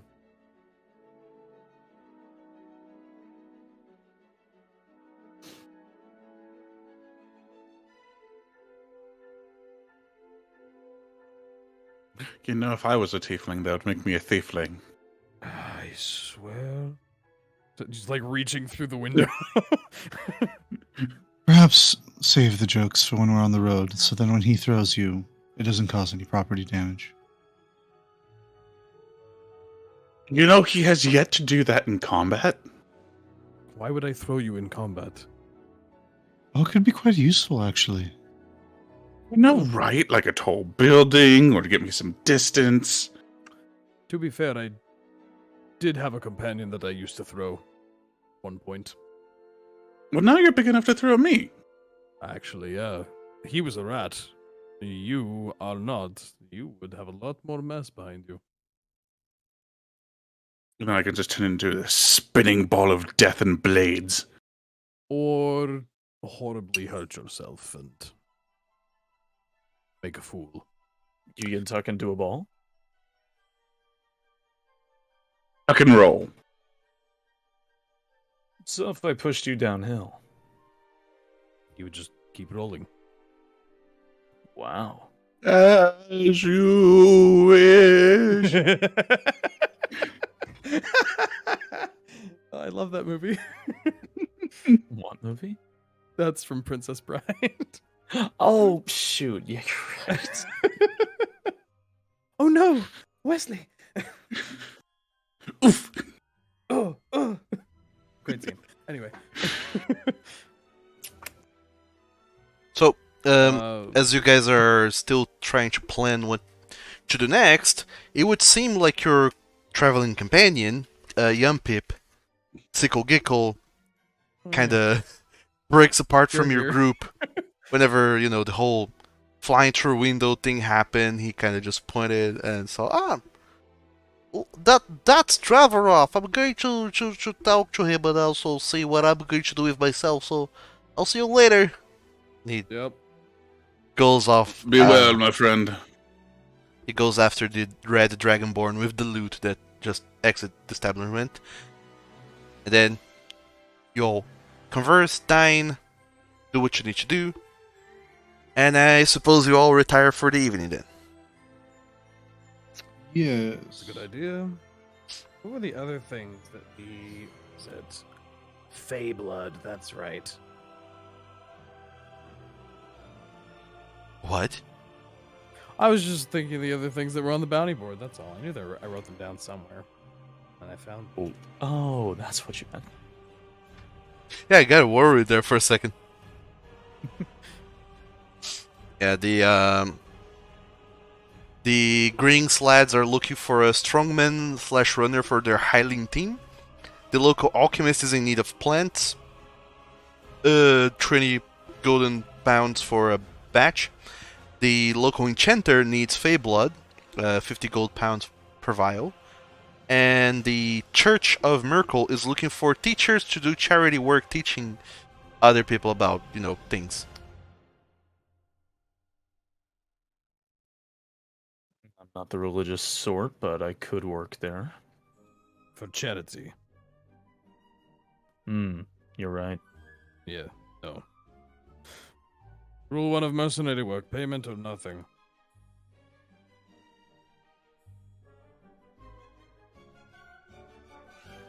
But what if you get something nice? What if, Falcon? What if you get something nice? I'm just saying there's 4 of us. And We It could only each takes take one the man to do job. the job. yes. Are you trying to say we should split up? Well, one of the jobs requires somebody for a team, right? Well, that seems like a more long and drawn out process. That's all sports ball or whatever the shit. Yeah, it requires someone to stay the season to play in their Highling team for, well, however long the season lasts for. And we don't have that kind of time. I have things to kill and quests to complete, and a name to make for myself.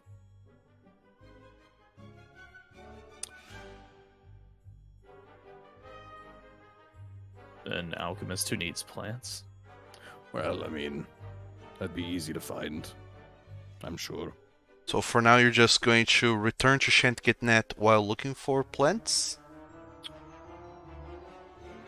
And if we happen upon some fake creature, I mean, Guess we can all keep them in mind. I don't like We need that to girl. expand Drax's influence. We need to make him an influencer. You just make up that word. You Why can't would just I put- want to be one of those? you can't just put an R on the end of a word and make it a verb or a new noun. Like that's not. Rogue. Fight. Fighter. Well, if your goal is to become well known and earn allies, quickest way would be find people with big problems and solve them. Generally, people with big problems usually are of importance. That's my hope. That's why I like job boards. Usually they kind of lead you toward things. Do enough, someone maybe notices. We see what happens. Maybe we need to try and get in touch with the local law enforcement as well. See if they need any help with things or if there's anything amiss. Might not be a bad idea. Are you fiddling with dishes to add to the ambience of a tavern? No. Absolutely. I'm definitely not just eating dinner. Oh, okay. I'm just My bit hunting. immersion. Oh god, I thought it was me. Immersion. Oh, you are in a tavern. It would make sense that all of you are talking with your mouths full of food and drink and such.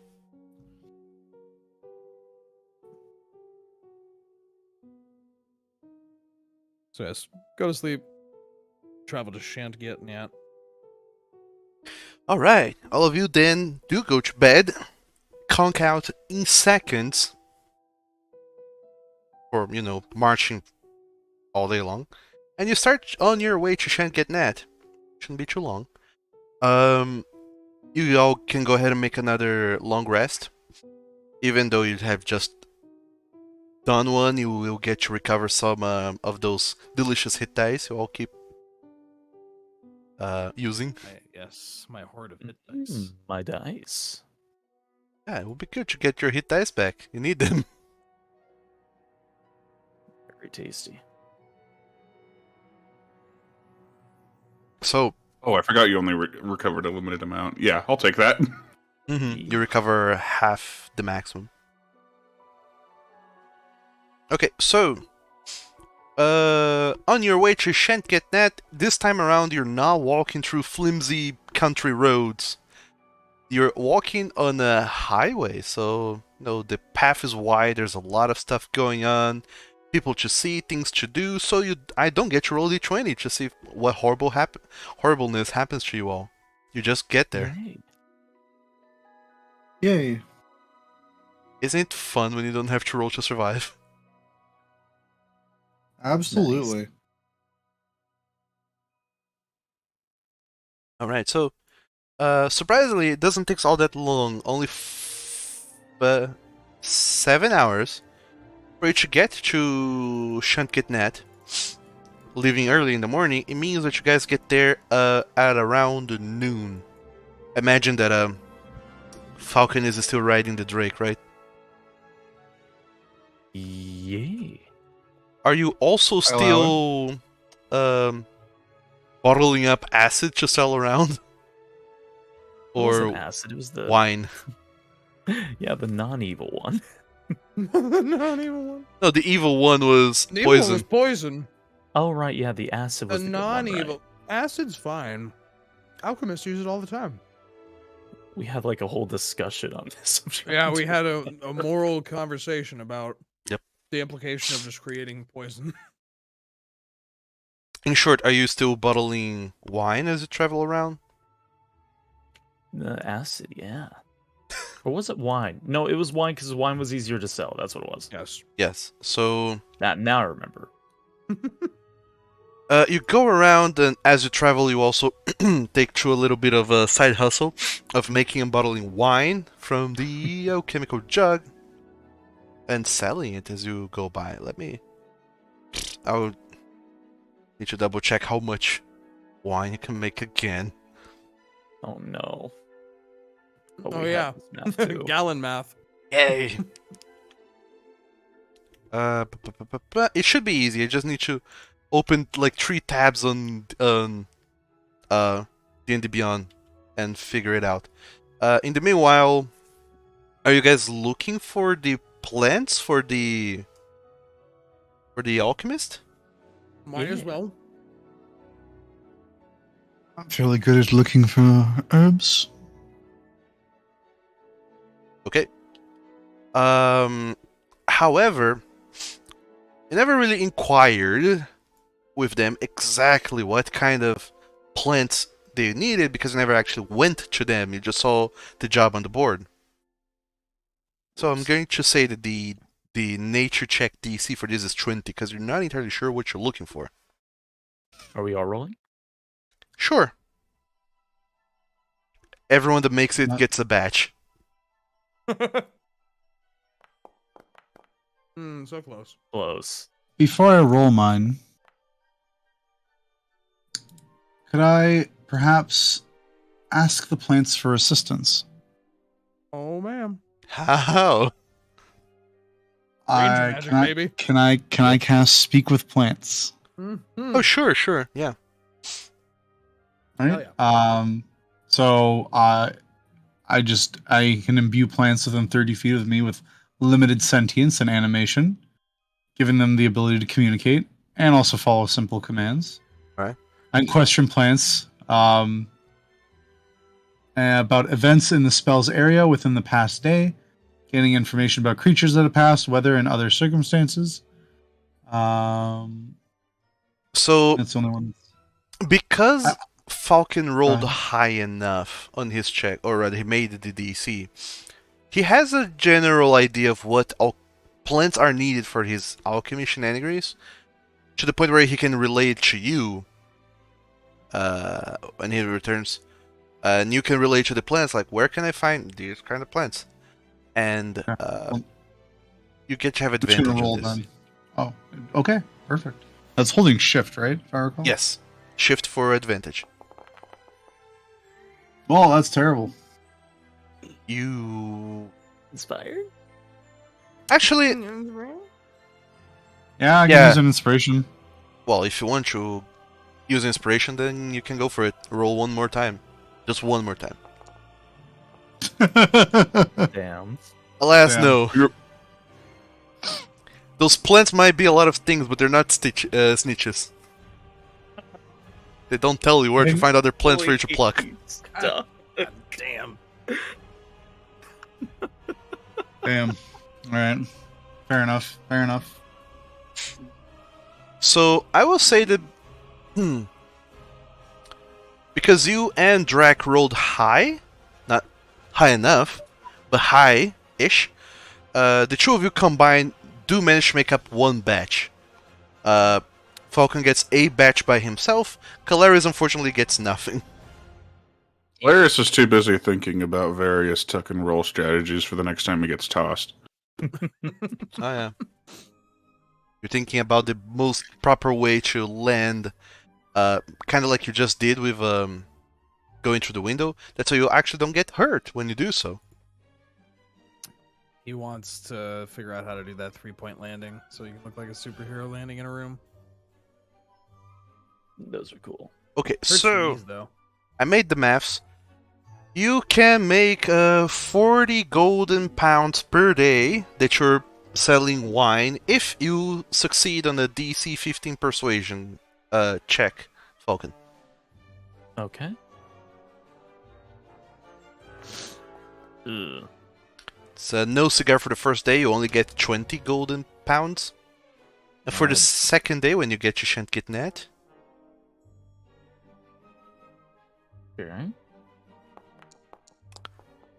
Again, only 20 golden pounds. Yeah, that should be it. I'll take it. So altogether, you, Falcon, has just gotten 40 golden pounds from producing endless wine. Hopefully, you won't break the economy like that. Nah. When has a Philosopher's Stone or an Alchemy Jug or anything ever caused problems? All right. And you follow up on the job board to find a local alchemist in need of plants in Shanketnet. You know, only fair.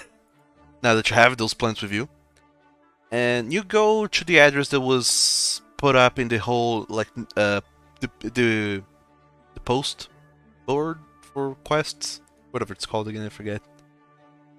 Quest board? Yeah, the quest Job board. You make your way to Bugaz's Cauldron, and whenever you get inside, you do see this female half-orc in an alchemist garb. She looks at all of you that can actually enter the building, and she is just elated to see you all. Oh, hello! I see you are new customers. I always remember a face, and I don't remember yours. What are your names?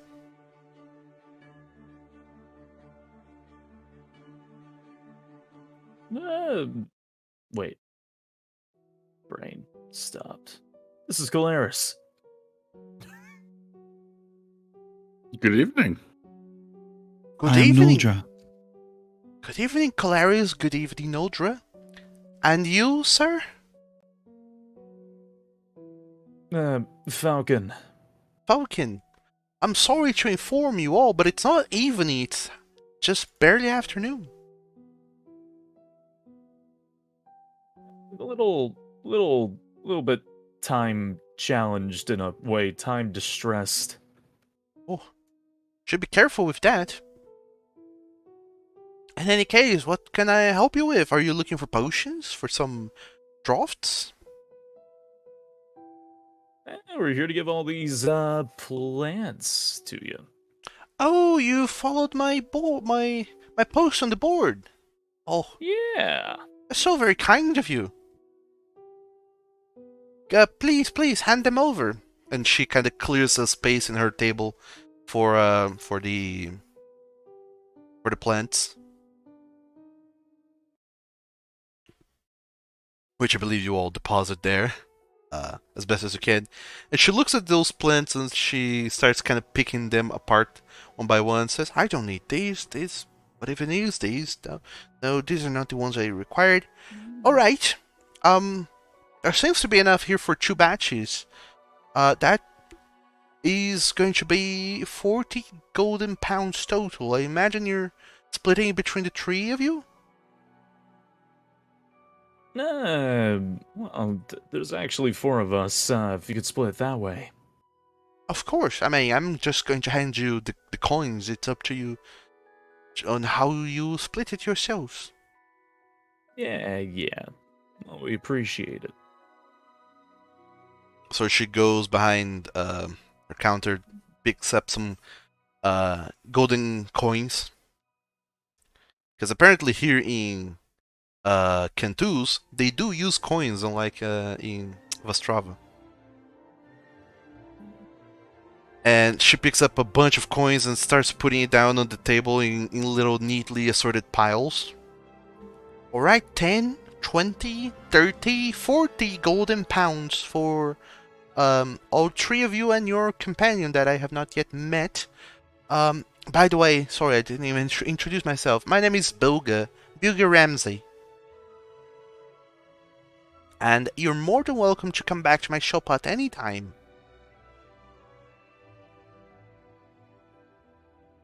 And also, if you ever find more of those plants, these kind of plants, and she points specifically to the kind of plants that she's looking for. If you ever find more of those around your journeys, I will more than gladly take them from you. Well, thank you very much. We'll keep an eye out.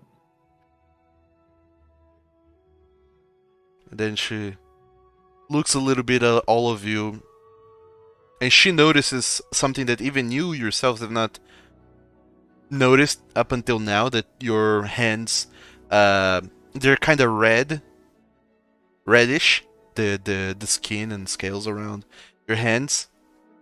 You didn't try and pick those plants with your bare hands, did you now? Why do you ask? Guys, I recognize those rashes anywhere. You wear gloves when picking those plants, you see. So that's not normal. Not at all. In fact, I think you ought to be thankful for having scales and not skin like the rest of us, or else you might have lost your arms. Oh! That's great. You have no idea what you're picking, do you, even? What these plants are for? No. Well, I don't know if you want to know, but suffice it to say, wear gloves next time, darlings. It's dangerous. We'll keep it Nodra, in are you wearing gloves?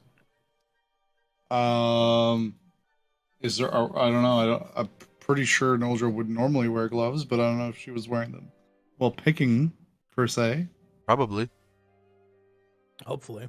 Then Noldra's fine. I mean, she is, or the human form of her has, delicate hands. So, human skin, not tough, dragonborn scales. So, I guess it would stand to reason that yeah, they were probably using gloves.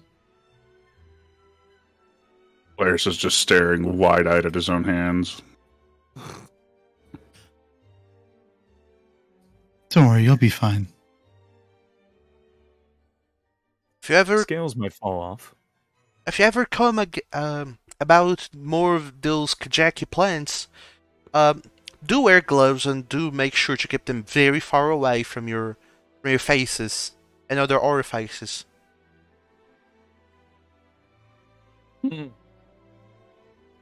Thank you.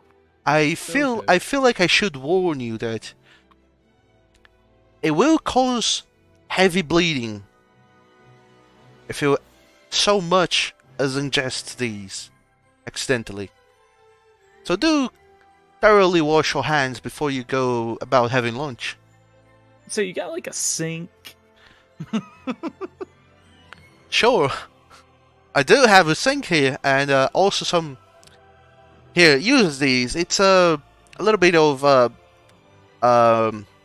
diluted acid. It'll help take out the oils from the Kajaki plant. Didn't you just press the digitation? I mean, I could.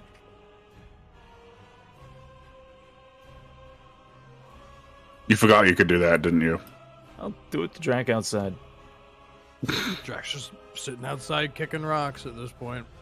Just yelling out the window, Drac, don't touch your face. Why not?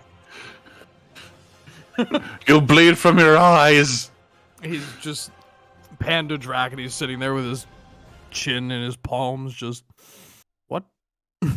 Oh dear.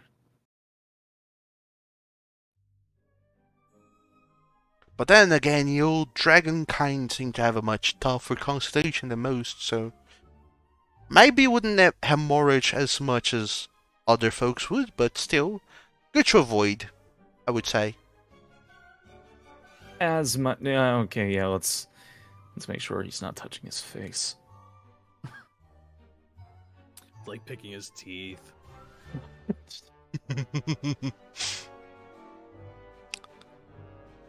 Suddenly, Drek Daring is not feeling well for the rest of the day. Might as well go ahead and ask you to go ahead and make a Constitution saving throw. It's fine. Totally fine. Got a +8 for Constitution saves. What could possibly go wrong other than Oh rolling my two? god. Wow. Well, since you do not beat the DC of 15, you do get 1 level of exhaustion. Oh, that's okay. Uh, That's unfortunate. but Falcon loses his because you did get a long rest. Yay. Yeah, so eventually Bilga imparts upon you that please be careful when handling poisonous plants. And she doesn't tell you all there is to know about the plants, like why she needs them or why she's using them for, but you don't really inquire, and then she's more than happy to just keep doing business with you so long as you keep bringing her plants. And that's it. You all leave the shop, 40 golden pounds richer, and the rest of the day is yours. That's 10 each. Yep. All I can visualize is Drac looking like he just ate bees. And gold. 10 gold. Okay. Thank you. I have some money. Enough to, get a place to sleep. Shall we go, see that guy about his historian friend who's dead? Probably a good s- idea. Worst Probably. news to deliver. Great. I Alright, feel like crap now for some reason, but Yeah, So- you might Dude, want shut to your avoid touching her face. why? No reason.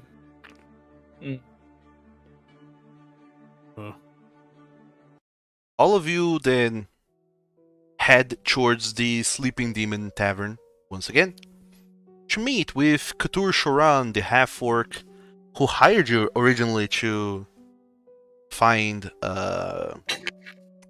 what's his face? Jaromir Ledbrew. You get in there, knock on the door. He opens up the door to see all three of you again. Not Drac, who's has to stay outside. And then he just looks at all of you, kind of tries to look over your shoulders to see if you're not being accompanied by a short, stocky fellow. Say that you're not.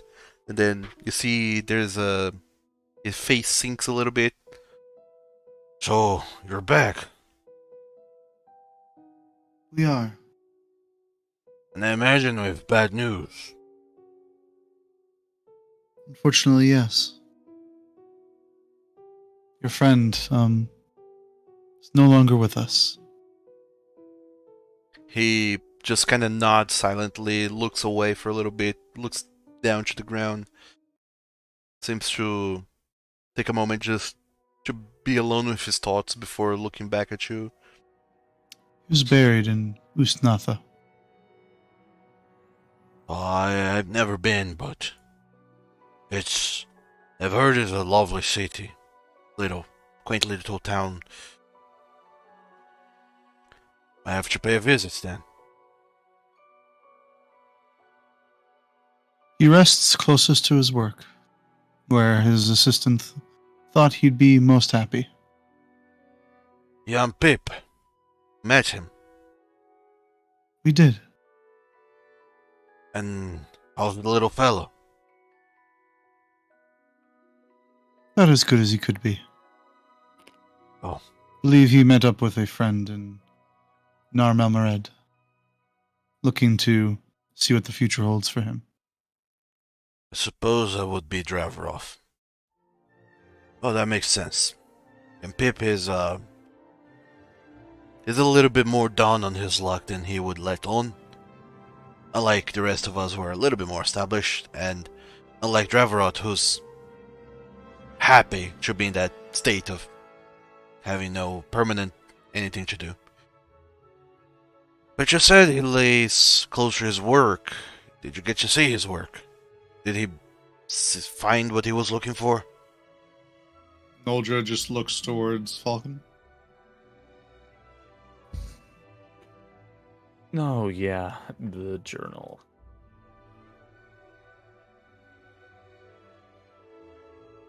Well, definitely found what he was looking for, I would assume. You show him the journal, I imagine. Yes. Alright.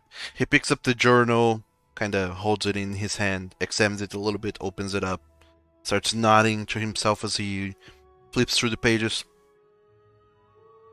Huh. But there was indeed an almighty remnant in the ruins near Ostanata, right? Right. Oh. Well, thank you for this. I'm sorry. I never told you what I'm working on really with these almighty remnants. There What are are you? several many years ago, the Almighty fought against several incursions of the Studiosi. They're creatures of chaos. They managed to drive them back into the abyss, but the Almighty they couldn't stick around. Catch my drift? And Yeah. the people that are left are still trying to pick up on their work and find a way of banishing all of those creatures for once. Make sure that they don't leave the abyss at all. Every now and then they do seem to make efforts to get out of the abyss, and let me tell you, it's not fun. The governments are a little bit too busy thinking that it's all a ploy, that Vastrava is sending those creatures here to undermine the Kentusian people, but we have studied the matter a little bit more in depth, and we know that that's not quite the case. We believe in the work of the Almighty, and we want to see it done. We want to seek those almighty remnants, learn more about what they are and how they can help us against the creatures of chaos.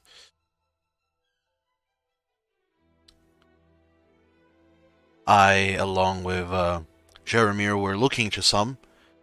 He went missing, so I was worried, and fortunately now that he's gone, I seem like I'll have to keep up with my work alone.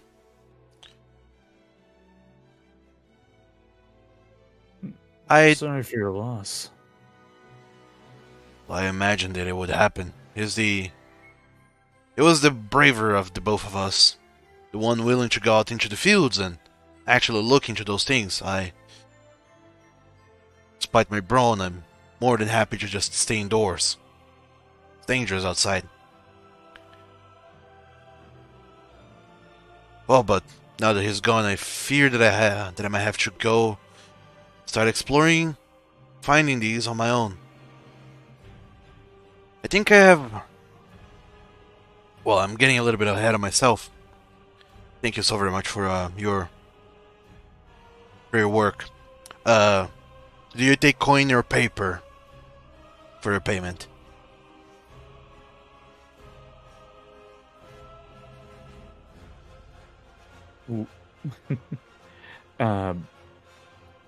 Coin is what we typically use. Alright. I never know. Couldn't quite tell where you're from, if you're from Vostrava or here. But there you go. He sorts through his things, fetches a fat bag of coin with about 100, well, with exactly 100 golden pounds, hands it off to you, to whichever one of you, to I split. guess Calaris. to split however you see fit amongst yourselves. And then he... Me- Yes? I was just gonna say, Noldra was gonna speak up and say, you know, we're traveling sort. We could keep an eye out for these remnants. Perhaps you'll share some of your information of your research. Seems quite interesting. Well, I was already looking into a little bit of that myself, coincidentally.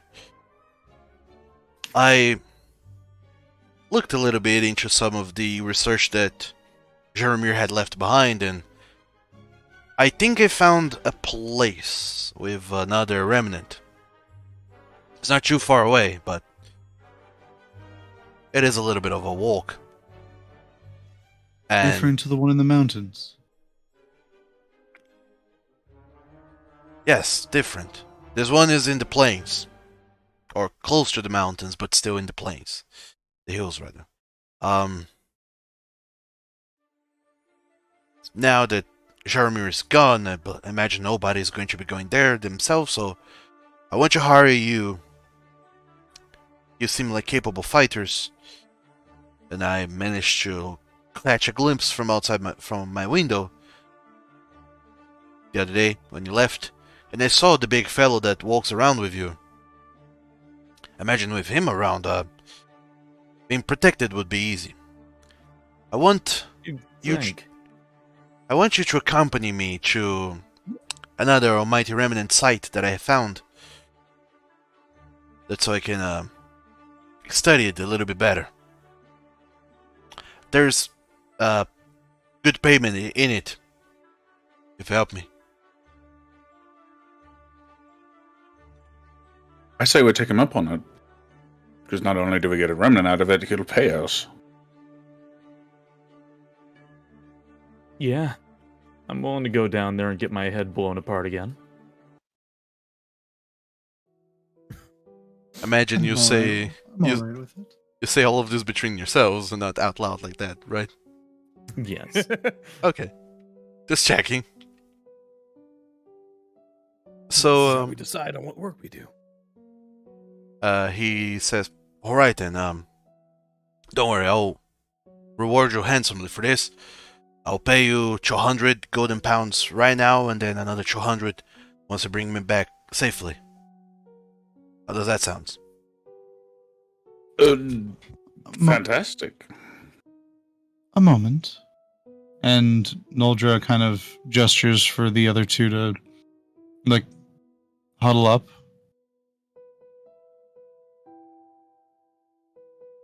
Are we going to inform them of the abyssal creatures we fought? Chances are there'll be more at this site. And those are quite terrifying creatures.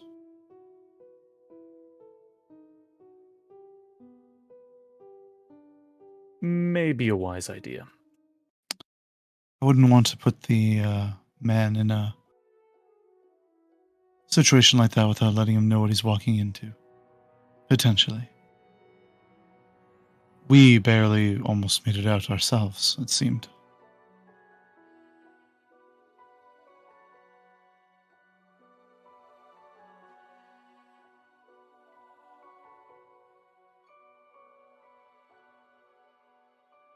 Yeah. He kind of watches the three of you huddling together. Is the payment a problem? No, there's nothing wrong with the payment.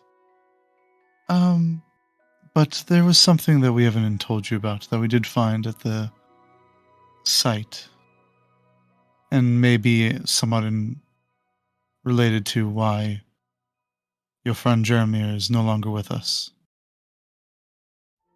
There were abyssal creatures at the ruins that he was investigating.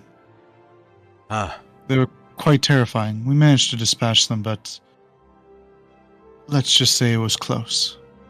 so these two Josie are back then.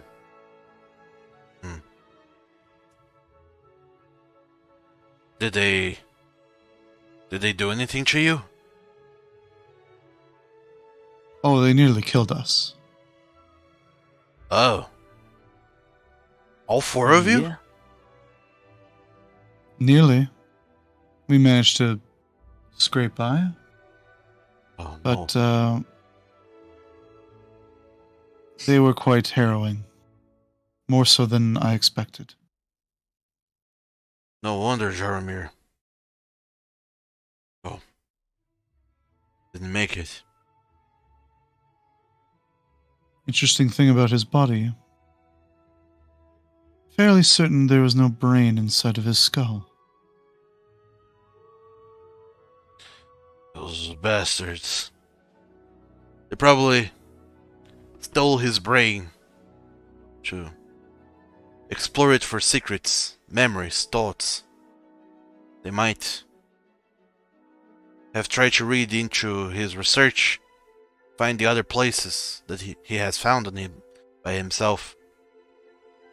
They have a way of making you speak without speaking. If you understand. I believe I do, but that would mean that likely this other site is already, well, we'll likely run into them again. I think it'd be best that we at least let you know before you go running in. Well, I don't quite know. There's one site that that I want you to take me to. I found it myself, without Jaromir's help, so I don't know that they know about this place. But the other one in his journal, I don't know really about it. Those might be dangerous, but well, it is the life we have chosen for ourselves. So As long as you know what's is ahead of us potentially. well, I do appreciate the candidness. Then again, suppose if I do die on the way there, there's no reward for you for bringing me back safely, huh? I'll certainly try to keep you well and good. Not just for the money, of course, but also researchers like you are always important to the world, I believe. Helping find secrets. Well, I appreciate it. It's mighty kind of you. In any case, if you're ready to go, then we can depart now.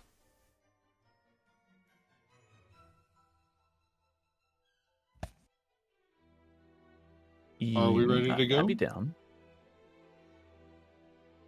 Go. Yeah, well, I am. Yeah, Noldra's good. Okay. So, he... Drac doesn't get a say in the matter because he's not here. I'm outside. Yep. So all three of you decide to go.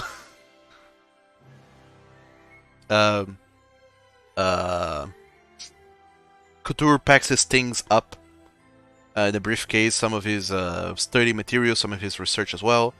You're fairly certain you see him also packing a gun along with him, but also a wand. And then he goes on with you to the outside to meet Drakdarian for the first time, actually.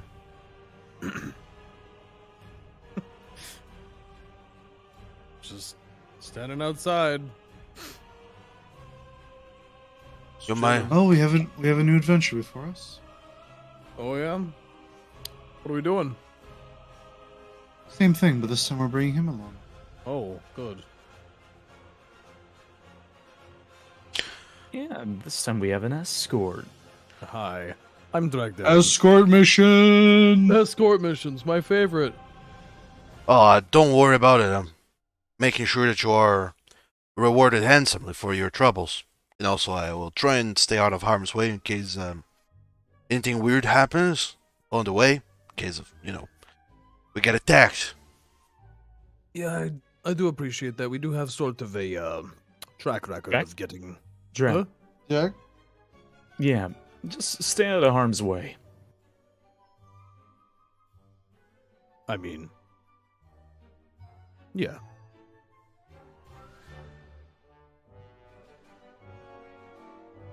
So, off to the train station. We need to go to Lurera. All right. And then on the way, he kind of tells you that there is an almighty remnant site on the way between Lurera and Abernil. However, because it's such a weird patch of land, like it's a hill, most people try to take the train and most people avoid the road to the point that it's kind of falling into disuse. And there seems like part of the blame is also because some of the road has been broken and it's now kind of dangerous to go that way by foot. Some people still do, but otherwise, it's not very popular. And also, it's at the site, as he describes it, at the very edge of a cliff. So, dangerous all around. In any case, going to Lurera is 150 miles, and I need to know if you're traveling third, second, or first class. Well, you know my answer. Cargo hold it is. Cargo truck. Woo! Noldra will wait, use the same so- excuse they used last time. We also and have also go in the cargo hold. Mm-hmm. that bag of 100 gold. Should I just hold on to it, or do you want to split it? I feel like you're about to spend it. Well, how much is first class? Fucking expensive, my dude. That's what I thought. A bit. So the whole travel will be, if my math is correct, and I think it might be, I hope it is. It should be 75 silver shillings, so 7 golden pounds. Gold? Yeah, 7.5 gold. And again, you're not crossing the continent again. Yeah, not this. We don't have the overnight train.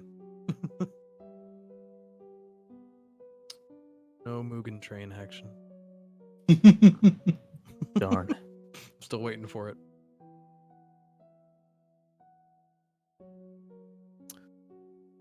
Well, So- you three figured out how how much it's going to cost. We'll be back here. So yeah, it'll be 7.5 gold for third class and or cargo hold. 15 golden pounds for second class and 30 golden pounds for first class. I'll take third. Yeah. We'll just do third. Sure. So all four of you altogether spend 30 golden pounds for all of your tickets. I will take that out of the 100. All of it? 30? Yeah. Okay.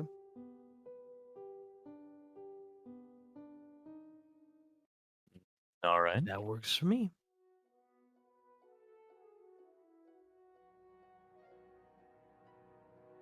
Um, So sorry, I wasn't paying attention. We each get 30. Is that what I heard? Colaris is just paying the 30 total for the whole thing. Ah, got it. Cool. Yeah, I'm just paying for the whole thing. And then we do have that 200 advance payment. yeah, that's true. Yeah, he did give you 200 advanced for the first half of your escort mission. 50 each. Pretty good. Pretty good, Yeah, pretty let's good. just do it that way. Yeah. Everybody had 50. Yeah.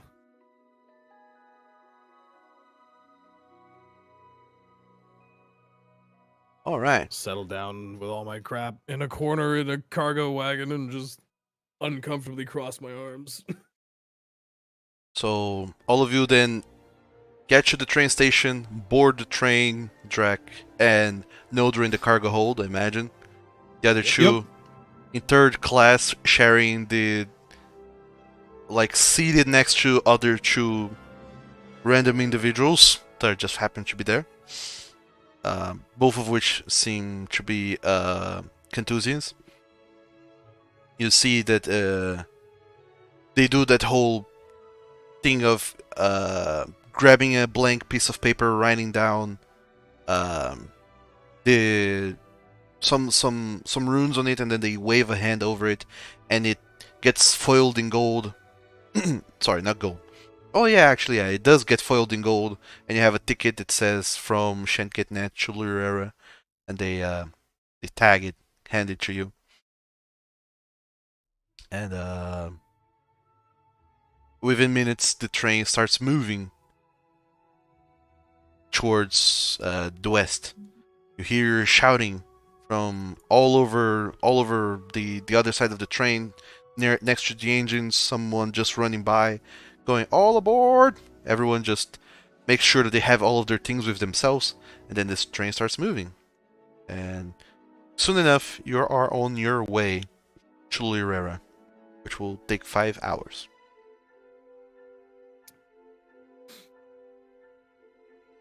However, Spend 5 hours sharpening blades.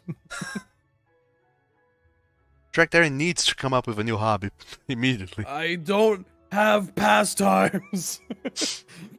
Oh, here's a pastime for you. On the way as you're going, Couture does share some more findings of his. Well, what happened is that Jaromir had some more research that he left with me, and I took it into my own hands to try and research a little better. And since you're helping me, maybe you can also make heads or tails of it.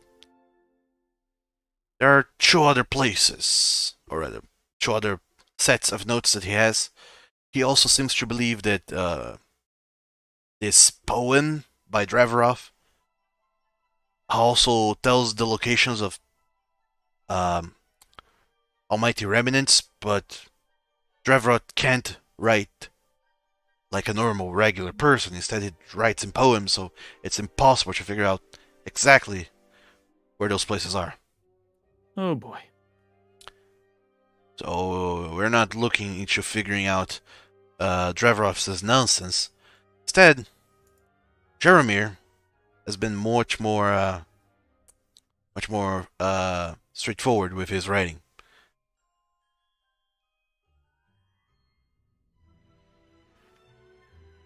So, someone gets to do the reading on that.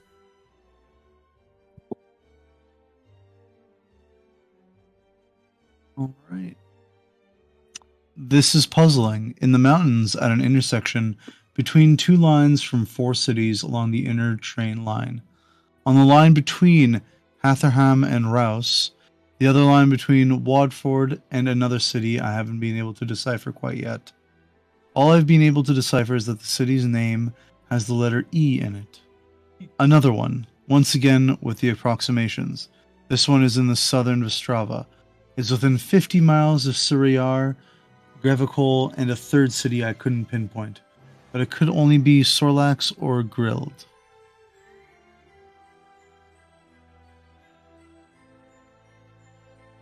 Well, I don't know if you've been to Vastrava, but all of it, rather. But there are lots of accounts of people there that seem to think they've seen or felt the places of the almighty remnants, and we've been trying to ask people around, interrogate them, but in a friendly way, of course, to try and get a sense for where it might be. There's this little particularity about the almighty remnant sites that you can't, you don't get the location straightforward. It comes to you kind of a in cryptic form. You just get an approximation idea, but not exactly its precise location. You have to do a little bit of sleuthing to find it out. Oh, but there's also this. And he shares another finding with you all. I don't know, I was gonna read.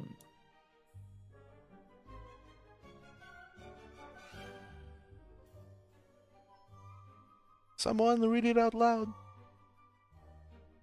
Someone Have an else? approximation for a site. It would seem like they're always within 50 miles of a place. Maybe that's the limit of the aura's influence. This remnant is within 50 miles of Zalit, due to their proximity to the capital and all the anti-magic technology. I couldn't get any readings from nearby cities to get good triangulation. Was a traveler who marched straight south from Maglador across the plains. They've completely lost tracks of the hows and whys, but they said they saw 2 such sites.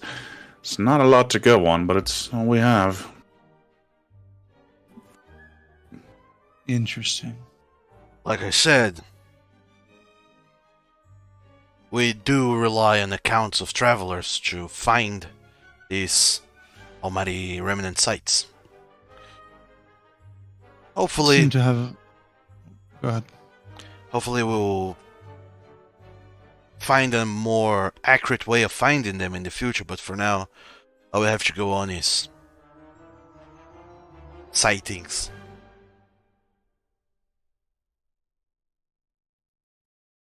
Oh, they seem to have a pretty wide area of effect. 50 miles is quite a lot. Indeed, it is quite a lot, I'm afraid.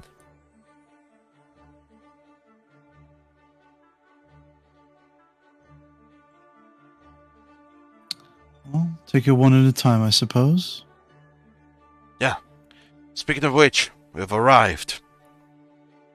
And he disembarks from the train once it stops at Lurera. Some other people also disembark. The train does the regular 15 minutes stop at the station for, other people that need to embark or disembark and this and that. But he stops there, since that's the place where you all are staying at. Your tickets get stamped again, so now it's no longer usable. And from there, all of you look up. The sun has already set. It's evening time. It's 7 in the afternoon, sharp. But you see that he looks longingly to the west, almost as if he wants to go right away. Perhaps we should wait for the morning. To be wise. There's no reason to travel at night if we don't have to. Well, that's fair. Besides, like I said yourselves, the studiosi might already be there. Very well then. And he, along with you all, kind of look around to find a tavern to spend the night at. You find... Is there much of a nightlife in Lurera? Sort of, yes. There is always, like it or not, there is somewhat of quite a lot of nightlife going on. Precisely because of that thing I was talking about, that between Lurera and Abranil, there's people don't travel by road; they mostly travel by train. The surroundings of the train station are very busy. There's quite the nightlife going on. Lots of places are kind of still open. Business is happening. People are just having quite some time. Is there anything you guys want to do specifically? We forgot the map, by the way. Oh yeah. It's fine. You can buy it elsewhere. I'm sure there's more than one map salesman in this country. No, there's only One. one. There's only one. Just the one. Just the one. Yeah, just one. Just the one. Just one cartographers guild in Shenkitnet, and then the Cartographers Association of Cuddling. More than one cartographer in this economy? The only thing I could This think of was like one cartographer, but it's the same guy in every single place. So No, I suppose we could ask around, see if there's not another cartography guild around here. Are you doing that? Sure. Okay, give me an investigation check. My investigation is bullshit. Yep. I don't 8. talk to people. I just get lost. You Do we all get to roll? Sure. If everyone Say, I is have, going their own I have way. +4. Investigation, go. You can go your own way. Yeah, that's appropriate. That's appropriate for an Ultra. Noldra, why don't you have a look around? Nodra, what do you see? Oh no, this is bullying. About 30 feet around me. Yeah, Oh, you. right. Um, About 120 feet and 180 feet dark vision. Wow, when did that go to up 180? Jesus. to a certain degree, people are kind of... The most perceptive of people are kind of worried, or rather not entirely sure why a blind person would need a map. So they try to... They mostly try to like offer you help with something else, like, oh, where do you need to go? I'll tell you the way, and this and that. Oh. There's a cartographers guild. That's where I need to go. They're like, oh no, you're gonna get lost. Come on, just wait until the morning. It'll be better than this that way. And everyone just seems so concerned that you might just fall and break at any time. They don't seem super keen God. on letting you go off on your own. Both Drakthari and Falcon managed to find not a cartographer's guild, but a general store that is selling general things, which includes a map. Thank you, Dollar General. Dollar General. The what now? This is dollar store chain. Oh, It's a dollar store.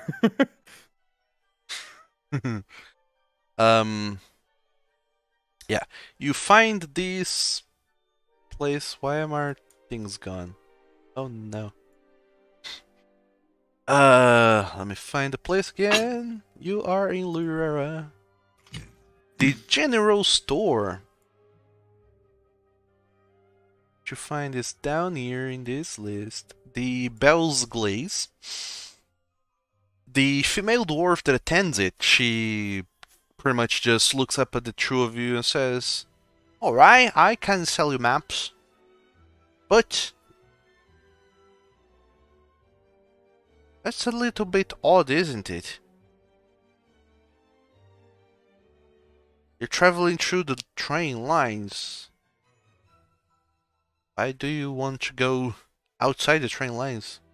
It's dangerous out there. Exactly. This is why we get the maps.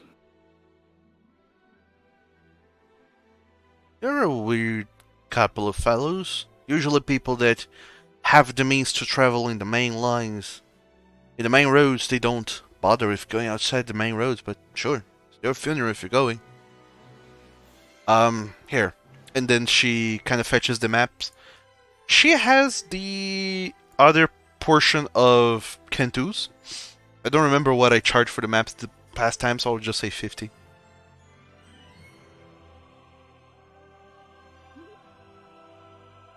Golden I'm. pounds for... I'll do that because I was still holding on to the 100. Sure.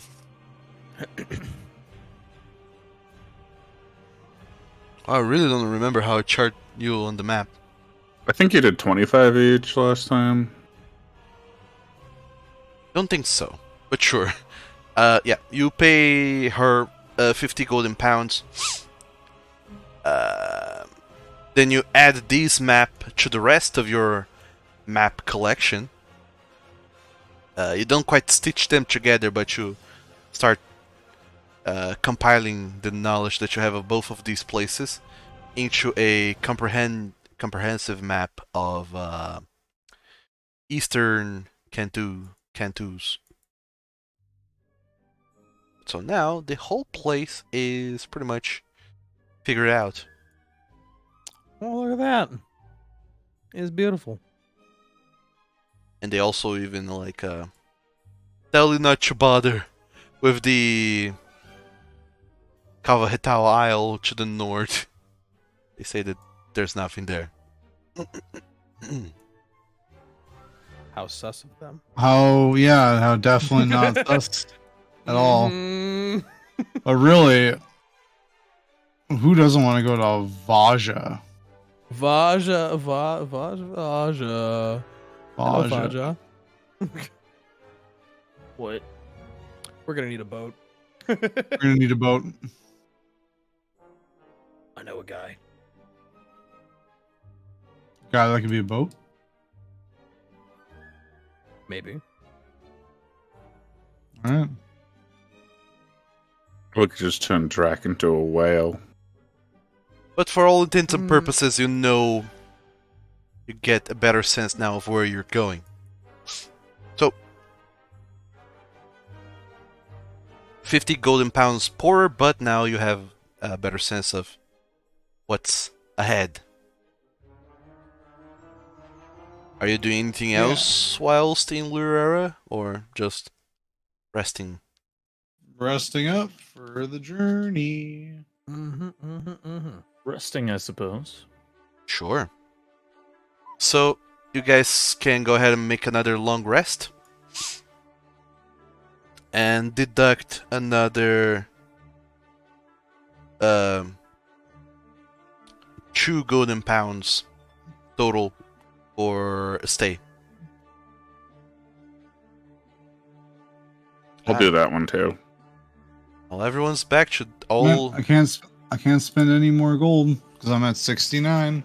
Oh, I that's see. it. That's it. No more. Game over.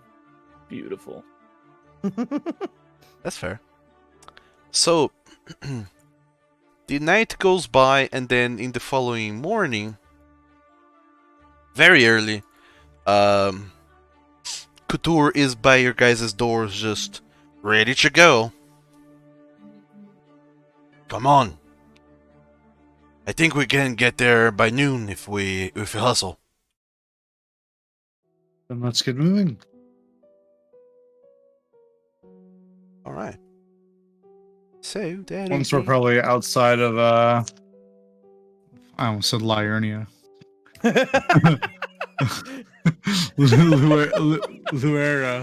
Luera.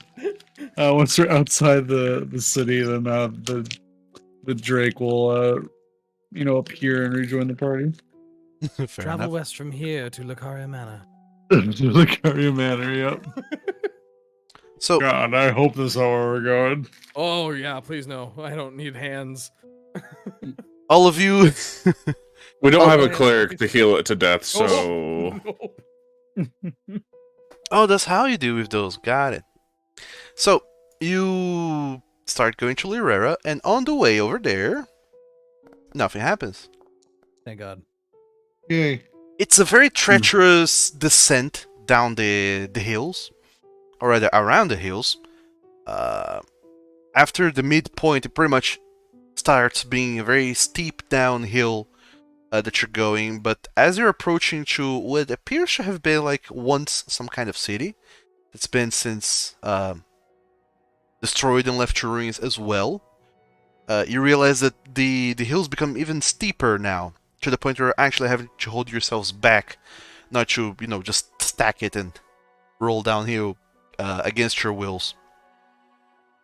Noldra is not impacted by rough terrain, so they Yeah. are effortlessly making their way down this hill like it's no problem at all. Yeah, you're Rangers. you're a natural. This whole difficult terrain here of this steep hill, it's challenging for all of you to traverse. But Noldra seems to be just doing pretty dang fine, and the Drake is just like flying if needed. So, it's pretty dang great for the two of you. Everyone else, though, it's a little bit tiresome to hold yourselves so you don't just, go. But eventually you do find some more ruins of the city, and as you start getting close, I need everyone to make a perception check.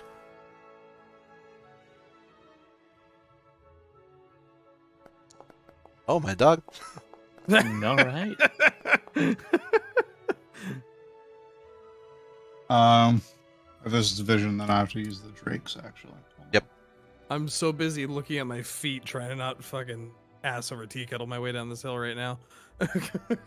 Yeah, you're sent. You're Just sent. waiting for someone to eat shit. I'm going to in a second. Your sense. Your center of mass is so poorly distributed that it's actually harder. Really top heavy. You really have to, get down, prone against the hillside, Get down. trying very hard not to slide. Noldra will probably try and point out as the party is making their way down the hill, try to point out places like, try going this way and around this rock to try and make it a little bit easier on them rather than just letting them fend for themselves. Yeah. And boy, do they need it. All the help and aid and assistance that you give them gets them closer to the place that you're going, which seems to be a house that is standing very precariously at the edge of a cliff. But it does seems to be the place where another crackling mote of energy is at. By scouting around and ahead, you are surprisingly sure that there's nothing and no one in here. You're alone in these ruins. Drac, you're not super sure. You're just paying a lot of attention to the ground Just trying to not fall over here. and how your claws sink to the dirt. Anyone else having issues with, I don't know, the fucking hill? Nope, not at all. No, not much. The drake kind of helps Matt a little bit. Yeah, if anything, the Drake flying kind of tries to nudge and push at Drac back into the hill, so he doesn't, just topples over and falls down. And little by little, all of you start approaching this little dilapidated house, left in ruins, along with all the other ruins in this place. But this house, at the edge of this cliff, seems like it should have gone down this cliff ages ago, but it seems like it hasn't. And it seems like the reason why it hasn't is because of the similar mote of energy that is there. Seems to hold more secrets of the past, but also hold this house in place. Oh, weird. So you already have like some sense of what you need to do, I imagine. The Couture just looks at it up and says, "Nice. Oh, so I was right. It is indeed here."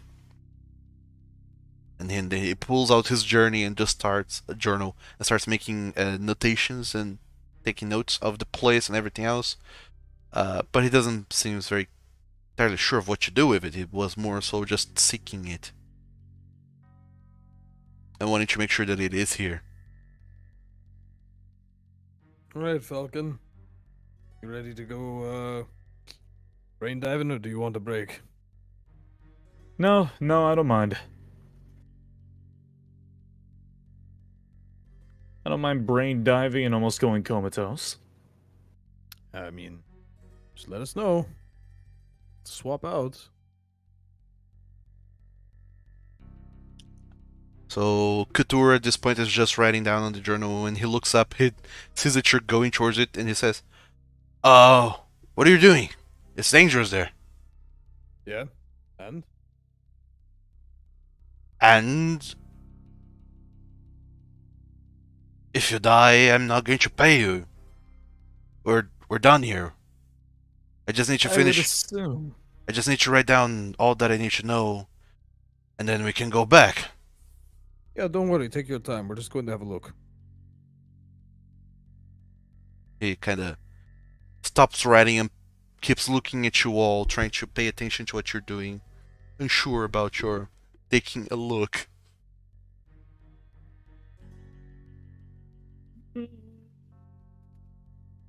Is it a good idea to do this with this guy watching? I mean, what would be the problem if he was? No, you're right. And Also- yeah. This building looks very unstable. Here, I'm going to pull out 50 feet of rope, and I'm going to tie it around your waist. If anything just starts sliding off of a cliff, I just want to make sure you aren't one of the things, okay? Fair enough. I'd rather not go ragdolling down a cliff. I mean, you have magic for flying, but just in case. Yeah. Let's mage hand the thing again. Alright, Falcon, once again you approach the thing and start to mage hand it. I need you to go ahead and make an Arcana roll. DC of 25 again. Damn it. Let me reroll that. Oh, for God's sakes. Wow! Holy shit! Wow. Hey, you got one more. You got one more try. Rewind time! I'll do it again. Swear to God, I'll do it again. Slightly Okay. better. It's 25, though. Are you using your inspirations for this? Yes. Okay. I just used your last Blowing one. through all of them. Oh, okay. Don't we have a pool? We have a There's pool of them, yes. And you're burning through it real fast. I think. Wait, actually, no. I think we have one more left. Yeah, you should have one left. That's what Close one to left. the end of the session. Sure. No, Might yeah, as well burn use it. Well, yeah, might as well use it. I'll And you've burn also it got again. time rewinds, so I mean. Oh, I'm see here burn everything up. I rolled with advantage, but my first one was a 28. I Actually, rolled with disadvantage. yeah. I'll consider that first roll. You spent all of your inspiration anyways. Might as well. I just want to do the thing! I'm rolling so bad. So, Falcon, this time, once again, you manage to, using your mage hand, whenever it approaches the mote of energy, it once again expands into this form that can actually grab onto it and hold it and pull it closer. And this time you understand a little bit better. This mote of energy is so powerful that a simple measly mage hand shouldn't be able to hold it, and the only reason why it can is because it's somehow impacting your magic to allow you to do so, because you're a powerful enough wizard. In essence, you learn that Mage Hand is a no-go with this at all. The only way to go forward with grabbing this is by using your brand new spell, Arcane Hand, that you have just learned. Oh. Arcane hand. Or Big B's Hand. For going His with hand! with non-OGL compliant spell names. Big B's hand. Okay. Alright.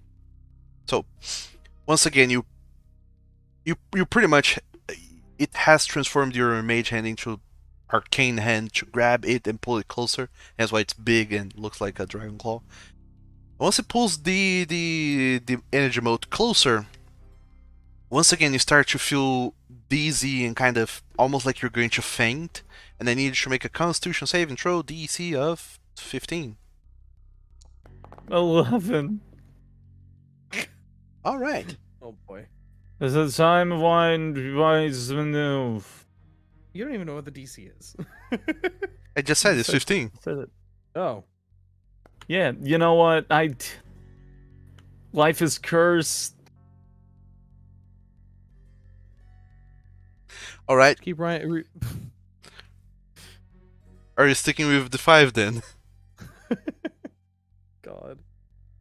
You seem Might do it again. How many utterly features can Falcon burn in less than 5 minutes? all of the All rerolls. of them. All of them. Fuck it. No! Can you roll double digits, please? What is happening?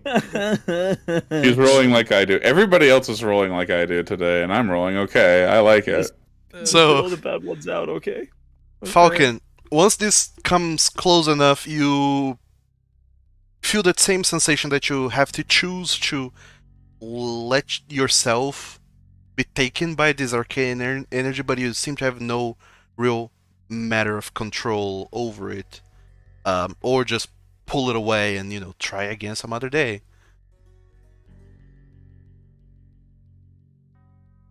What are you choosing to do, Dragonborn? I guess I'll go back into it. All right. Once you allow it to get close and the arcane energy pull into you, once again you get sent into that black or that white void, and I need you to roll a d8 to see what happens next. 6 again. No, can't be 6 again. Is it D8? No, yeah, it is a D8, but that's a thing I have not prepared for because I didn't expect you to roll twice the same number. I'm sorry, I'm cursed today. All my rolls are cursed. I woke up, I was sick today. Everything's cursed. Roll again, please. Reroll on a 6 or an 8. An 8. Reroll. Sorry. Oh no. No need to be sorry. It's Hey, fine. not a 6 or an 8. There we go. Tree. Exasperation. Which one is that? Actually, did I do it from here? I did do it from here. So tree, it will be the good one. Fun. So, Falcon, once again you are transported elsewhere. You open your eyes and you're in this room. This very elegant, kind of classy room. You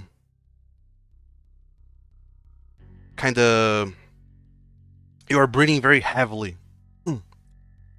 As you look outside the window, you notice that you're reclining in a chair, very comfortable chair. You look down to yourself, and the first thing you realize is how light you are. Light, however you pronounce that. You have very long, slender arms. Well, Lith. Lithe? What like does THE? Blythe have anything to do with this? you're slim. Lithe. You're very slim. You're slim. Long, long, slender arms, very well tended fingernails. You look down and you see that you have long hair that is kind of draping over your shoulders, kind of behind your back, over your shoulders. Looking a little bit further down, you see that you're wearing a very long gown. Oh no. The go- Oh no. that goes way past your bosoms and your waist and all the way Wow. down to your legs. And you look at yourself and you see that your skin is very pale. You look around, unsure of where you are. You look then to your left and you see that this chair that you're reclining in is standing in front of like a dresser kind of place. This table with a very large mirror. And when you look into this mirror, you don't recognize the figure that looks back at you. It's a elven woman. None of the rest of the party will ever hear of this. Sure, fair enough. This elven woman that you are now, she seems a little bit more in control of her faculties that when you were incarnating Irg de Brum. And she kind of starts talking, and you realize that you're not consciously doing this. She is kind of on autopilot, and you're just seeing things through her perspective. She looks through the mirror, takes a very deep breath, puts both of her hands on the table. Come on, Akapvagan, you can do this. You have done it before. There has to be a solution. One of these futures has to hold the answer. I will not let him die.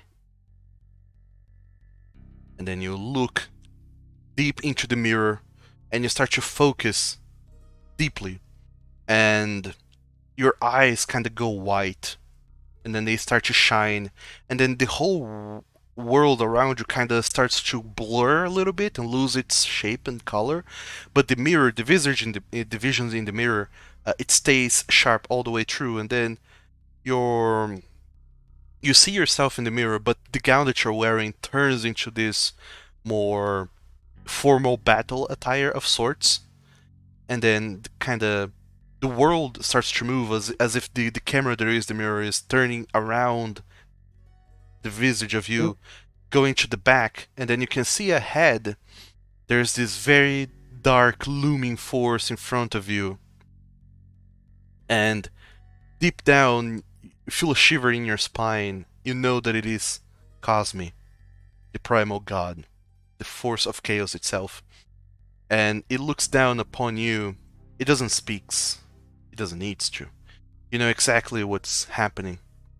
In front of you, you can see several little pawns on a table kind of floating around, and you have been playing this game for a long time, trying to figure out how to win, how to beat Cosme in this game.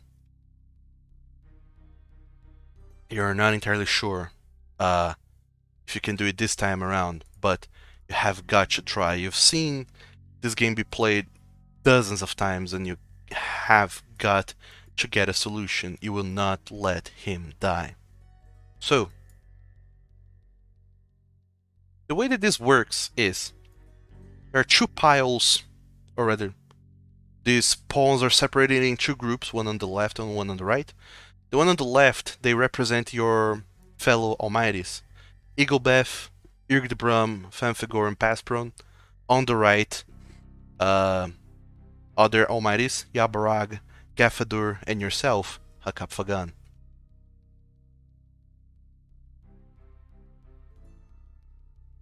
The way that this game works is that you have to pick pawns out of these piles, following the following set of rules. As soon as the image cache thing loads, please load. Please. Oh no. Oh, Foundry, why would you do this to me? DM prepares handouts. Foundry. That's funny. Yeah, Foundry's having none of it. They're like, nope. No can do, sir.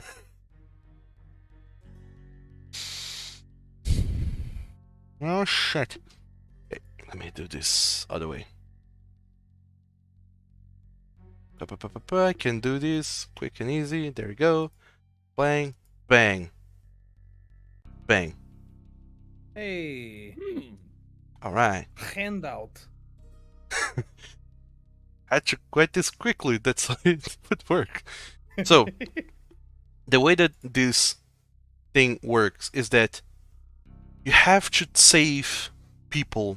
These pawns are just representations of the almighties, and you know that some of these almighties are going to die in the confrontations against Cosme, and you want to make sure that your beloved Eaglebeth is not going to die. You want to save him.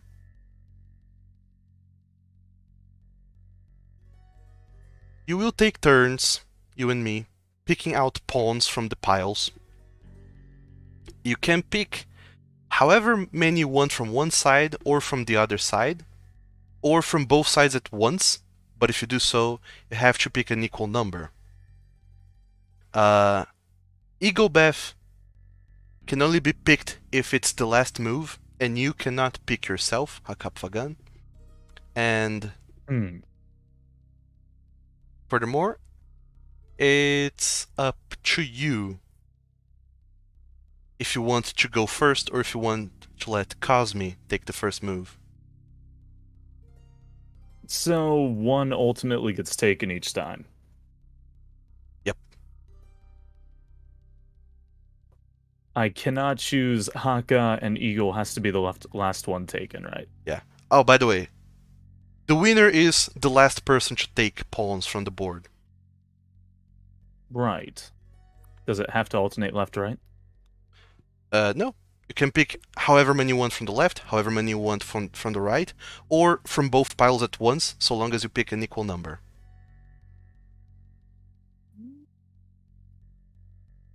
Oh, wait, this puzzle. Oh, wait. Oh, God. Okay. I see.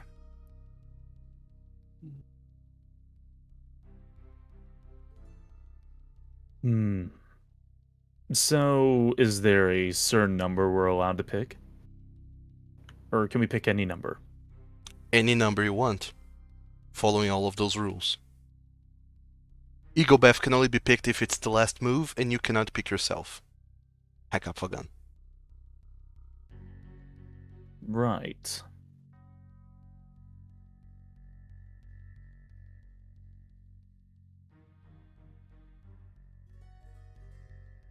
Now, does capping Eagle Beth mean it's the last one? Like, you can't cap all of them at once? You can pick him along with another group, so long as he picking him is the last move you do, the last move in the game to win the game.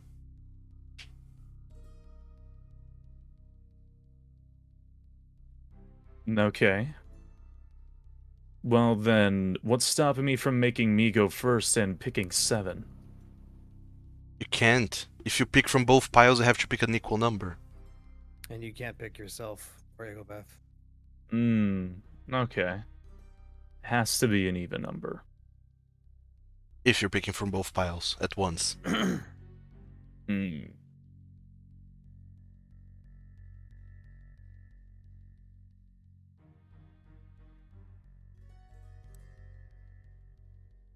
And that's confusing. But I get it.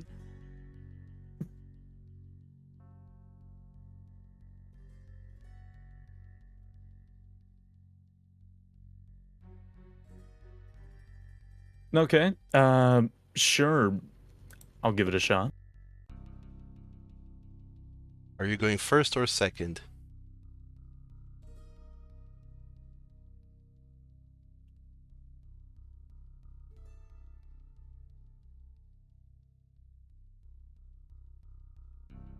I guess. You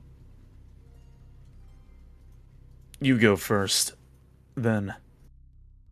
Alright. So you're letting Cosme go first. To pick. In this kind of board representation of the many battles in the future, who will die attempting to protect, or rather defeat Cosme?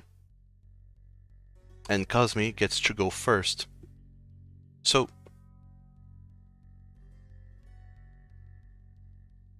what Cosme will do is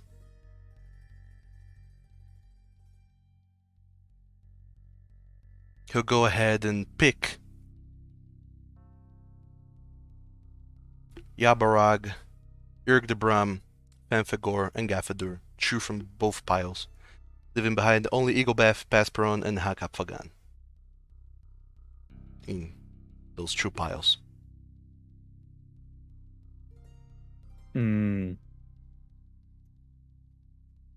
So then I can only take Pasperon and... No, wait, I can't choose Haka. But I have to choose an even number, right? Well, If you're picking if from you're both only- piles, yeah. yeah, if you're picking If I'm both picking from sides. both.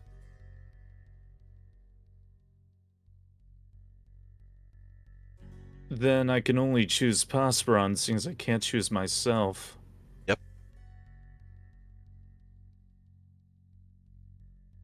So then I can only choose Pasperon then. Alright. You pick Pasperon, and then Cosme picks the last 2 players on the board, Eaglebath and Hakapfagan. And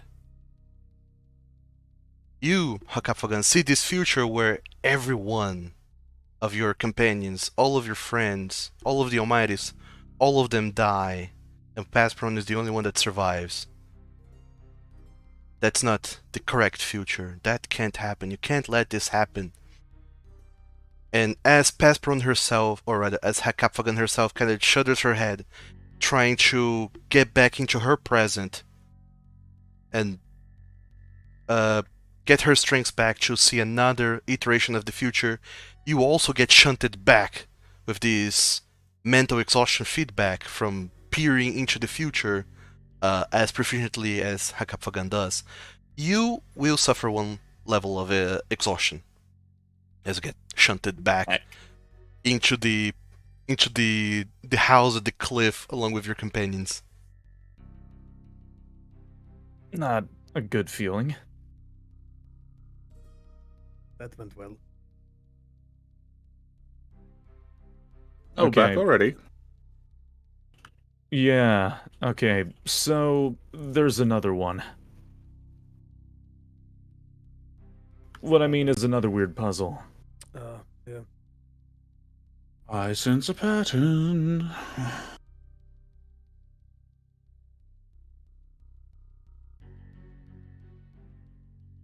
Hmm. You can also, now that you're, have been pulled out of the memory, you can confer with your companions and friends. See if anyone can offer any kind of guidance. Right, so if we take 3 on the left, that would leave 4 total, so we could just take it then again. But not the way it is laid out. It's not even number, it's equal number on It's both the sides. Same amount on both sides. You take Oh, 3 it's from equal one. number on That both means sides. it can only be 1 from each column.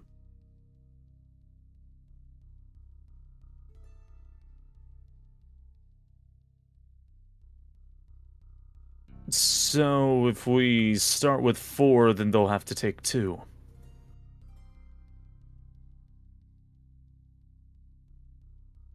So if I take Urg, Famfigor, Yabarag, Gafador as first turn, then second turn they have to take Pasperon, Haka. Then you have the solution to your little puzzle, it sounds like. Yeah, If- actually, I think I do. If that's what happens. I mean, I think you can't take Eaglebeth until it's your last turn, and I can't take Haka, so I'll take the middle 4. The middle on the left side, and then the top 2 on the right side. Pat the wizard on the head. This is why you do the brain puzzles.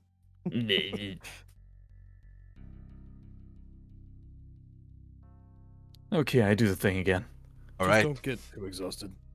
I'll try not to. You blink back into the memory, and once again, you see yourself as Hakapfagan in her room, taking a deep breath, looking out into the window before she turns her seat, her chair back to face the mirror. She puts both of her hands, shakes her head a little bit, and focuses on the mirror, and once again, she sees another vision of the future. Another set of events where things might go different and where Eaglebeth, your beloved, might survive. The rules have been laid out, and Cosme gives you the choice if you want to go first or second. First. Alright?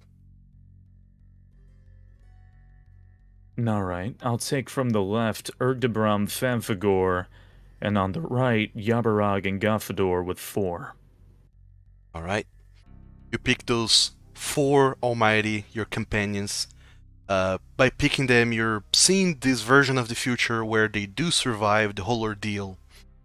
All that's left now is Eaglebeth, Pasperon, and Hakapfagan. Now it's Cosme's turn, and even though you know that Cosme cannot win, you feel the sense of dread washing over you as one of Cosme's long tendril-like hands just reaches forward and grabs only Hakapfagan's pawn from the table and pulls it into the darkness, making it your turn again, with only Eaglebeth and Pasperon in one pile. Wait, you can only take 1? You can. You don't Oh. have to take from both. Oh, well, I mentioned earlier, you said it had to be even. If you were taking from both. Damn it. Well, and I can't take Eaglebeth and Pasperon from the same pile then. You can. You can pick however many you want from one pile. Oh, I But can. only if you're picking from both piles, it has to be the same amount. Oh, okay, I overcomplicated in my head. Alright then. You're good. Then I'll take Eaglebeth and Basperon. Sure. By doing Completely target. misunderstood. Stay on target, Luke. by doing this, you pull all the other two Almighties back to your side, and you look down with a kind of bittersweet smile on your face, knowing that there is one future ahead of you where you can save all of your friends, all of your companions. But to do that, you will have to sacrifice yourself.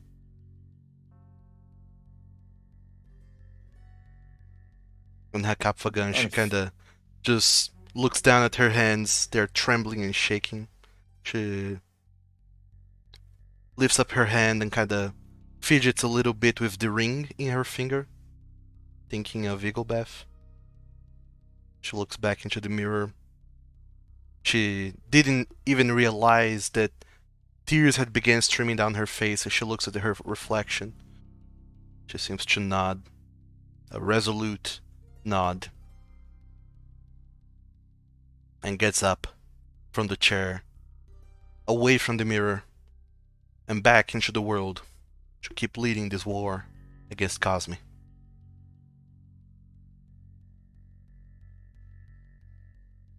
I think I like that premonition. Once Hakapfagan starts walking away from the bedroom, she opens the door, and everything outside of the door is just stark white. And you see a figure right in front, in the middle of this stark white room. And you realize, Falcon, that that figure is you, this black dragonborn, just looking kind of lost and confused for a little bit. And then whenever Hakapfagan starts walking towards you, and she blinks, the eyes open, and you are yourself now in this stark white room, and you see Hakapfagan walking towards you. She smiles. I thought you would never come.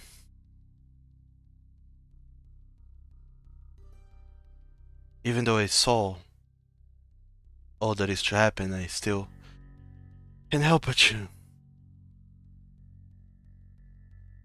Fall victim Sorry to for my your loss. to fall victim to my mortal side's weaknesses. I can't help but to feel anxious about the things that will come, even though I know that they will come. I am proud of Eaglebeth. Even though he's lost me, he is still fighting tooth and nail. Make sure that Cosme gets taken down.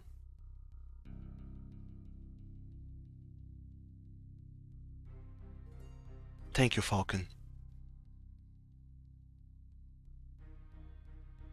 I'm sorry about what you went through.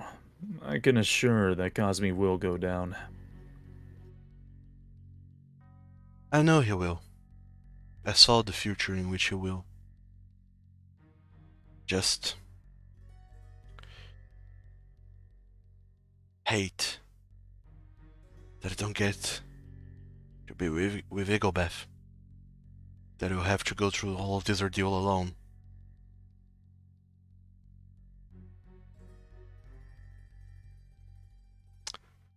I have a gift for you, Falcon. Or Gift, you or one of your companions. I'll give you the gift of foresight. Catch a glimpse of a different life you could have had. Of a life where things went different. Not too different, but just different enough. I hope this will help you in this long combat against Cosme. sounds dangerous, but appreciate any of the help you're gonna get. Thank you, is what I mean. I am the one who should be thanking you. All that you're risking for this for the future of the world. It's my job. It isn't. You made it your job.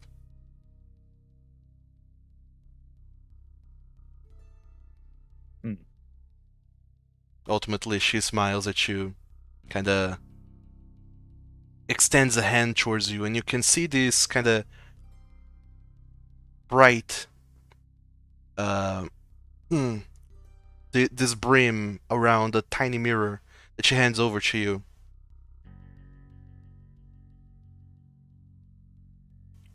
And when you look upon this mirror, you see a different falcon behind this mirror. You see a falcon that didn't travel through time, didn't lose his memories, uh, didn't age so much. And then you kind of turn the mirror just a little bit to the side, and you see another falcon, a falcon that was his father's son, who went to the academy, graduated with prestige as an evocation wizard, and is working for the city of Madlenac as a guardian.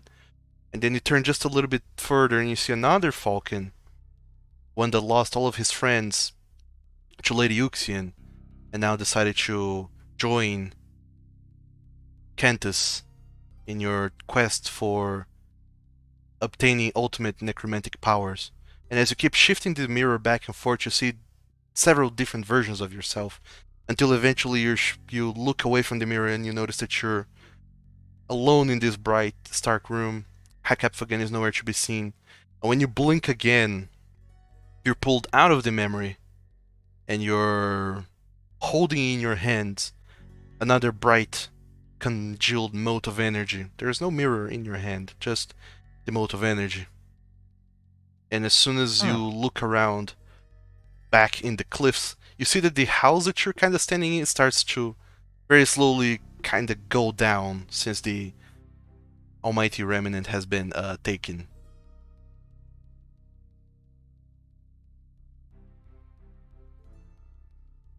Well then. Guess that makes two. Yank the rope. Yank! You pretty much pull Falcon back into safety as the house gently and slowly collapses until it starts picking up speeds and just crumbles downhill. Oh. And there's nothing left except for like some wood beams that are sunk into the earth itself. But when you look back into this mote of energy, some deep understanding of what it does, what Hakapfagan's power does, gets imparted upon you. You can choose a second subclass from your class and get its features. Whoa. Oh, jeez. Whoa, whoa, whoa, whoa, whoa, whoa. And much like Irk de Brun's gift, you get to choose who gets this gift. This almighty remnant Oh, gift. Whoa, good God. whoa. Okay, yeah, these are going to Gotcha. require discussion. That's yeah, I was muted this entire time, but yeah, no, that's something. that's a thing. So wait, is this permanent? Like you just permanently get Yep. all the features of another subclass? It's all the subclass features up to your current level. And What Damn. the fuck? What the Oh, fuck? good God. Hold the fuck. That's pretty ridiculous. This was Eaglebeth? Attack Hopfagon. Oh, yeah, okay. Support wizard no more. Support wizard Evocation. evocation. Fireball. Lightning bolt. I will kill everyone. But just imagine. I will scorch the very Imagine- earth. I will scorch the earth upon which Oh they my stand. God. so Oh with my god. with this, we're going to end the session, but not before. Now that you have these two congealed modes of energy, you feel like having them around you and with you, they kind of empower you, but not only you, but your companions as well. So, even though you are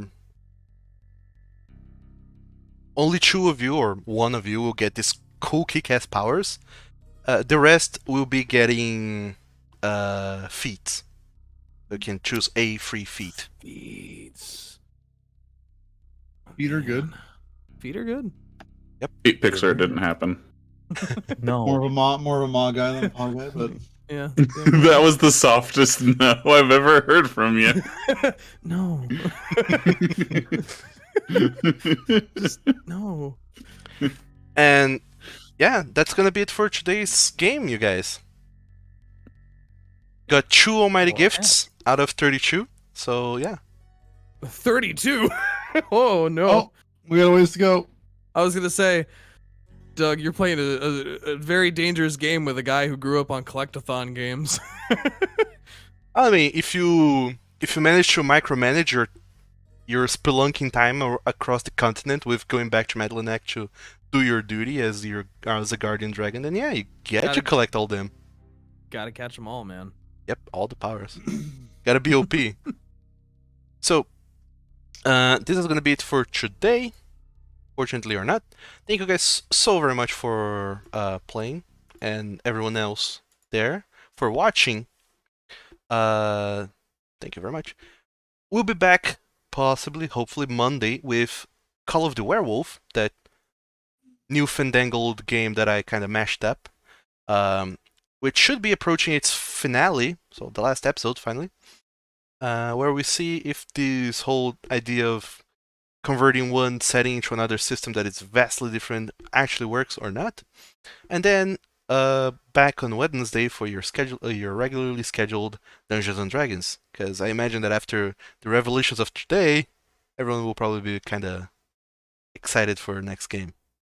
I Excited am for liking the every game. puzzles a lot. Yeah, I'm excited for every game. What you talking about? Aw, you guys are too nice. But in any case, thank you guys so very much for everything, and I'll see you later. Bye-bye. Bye.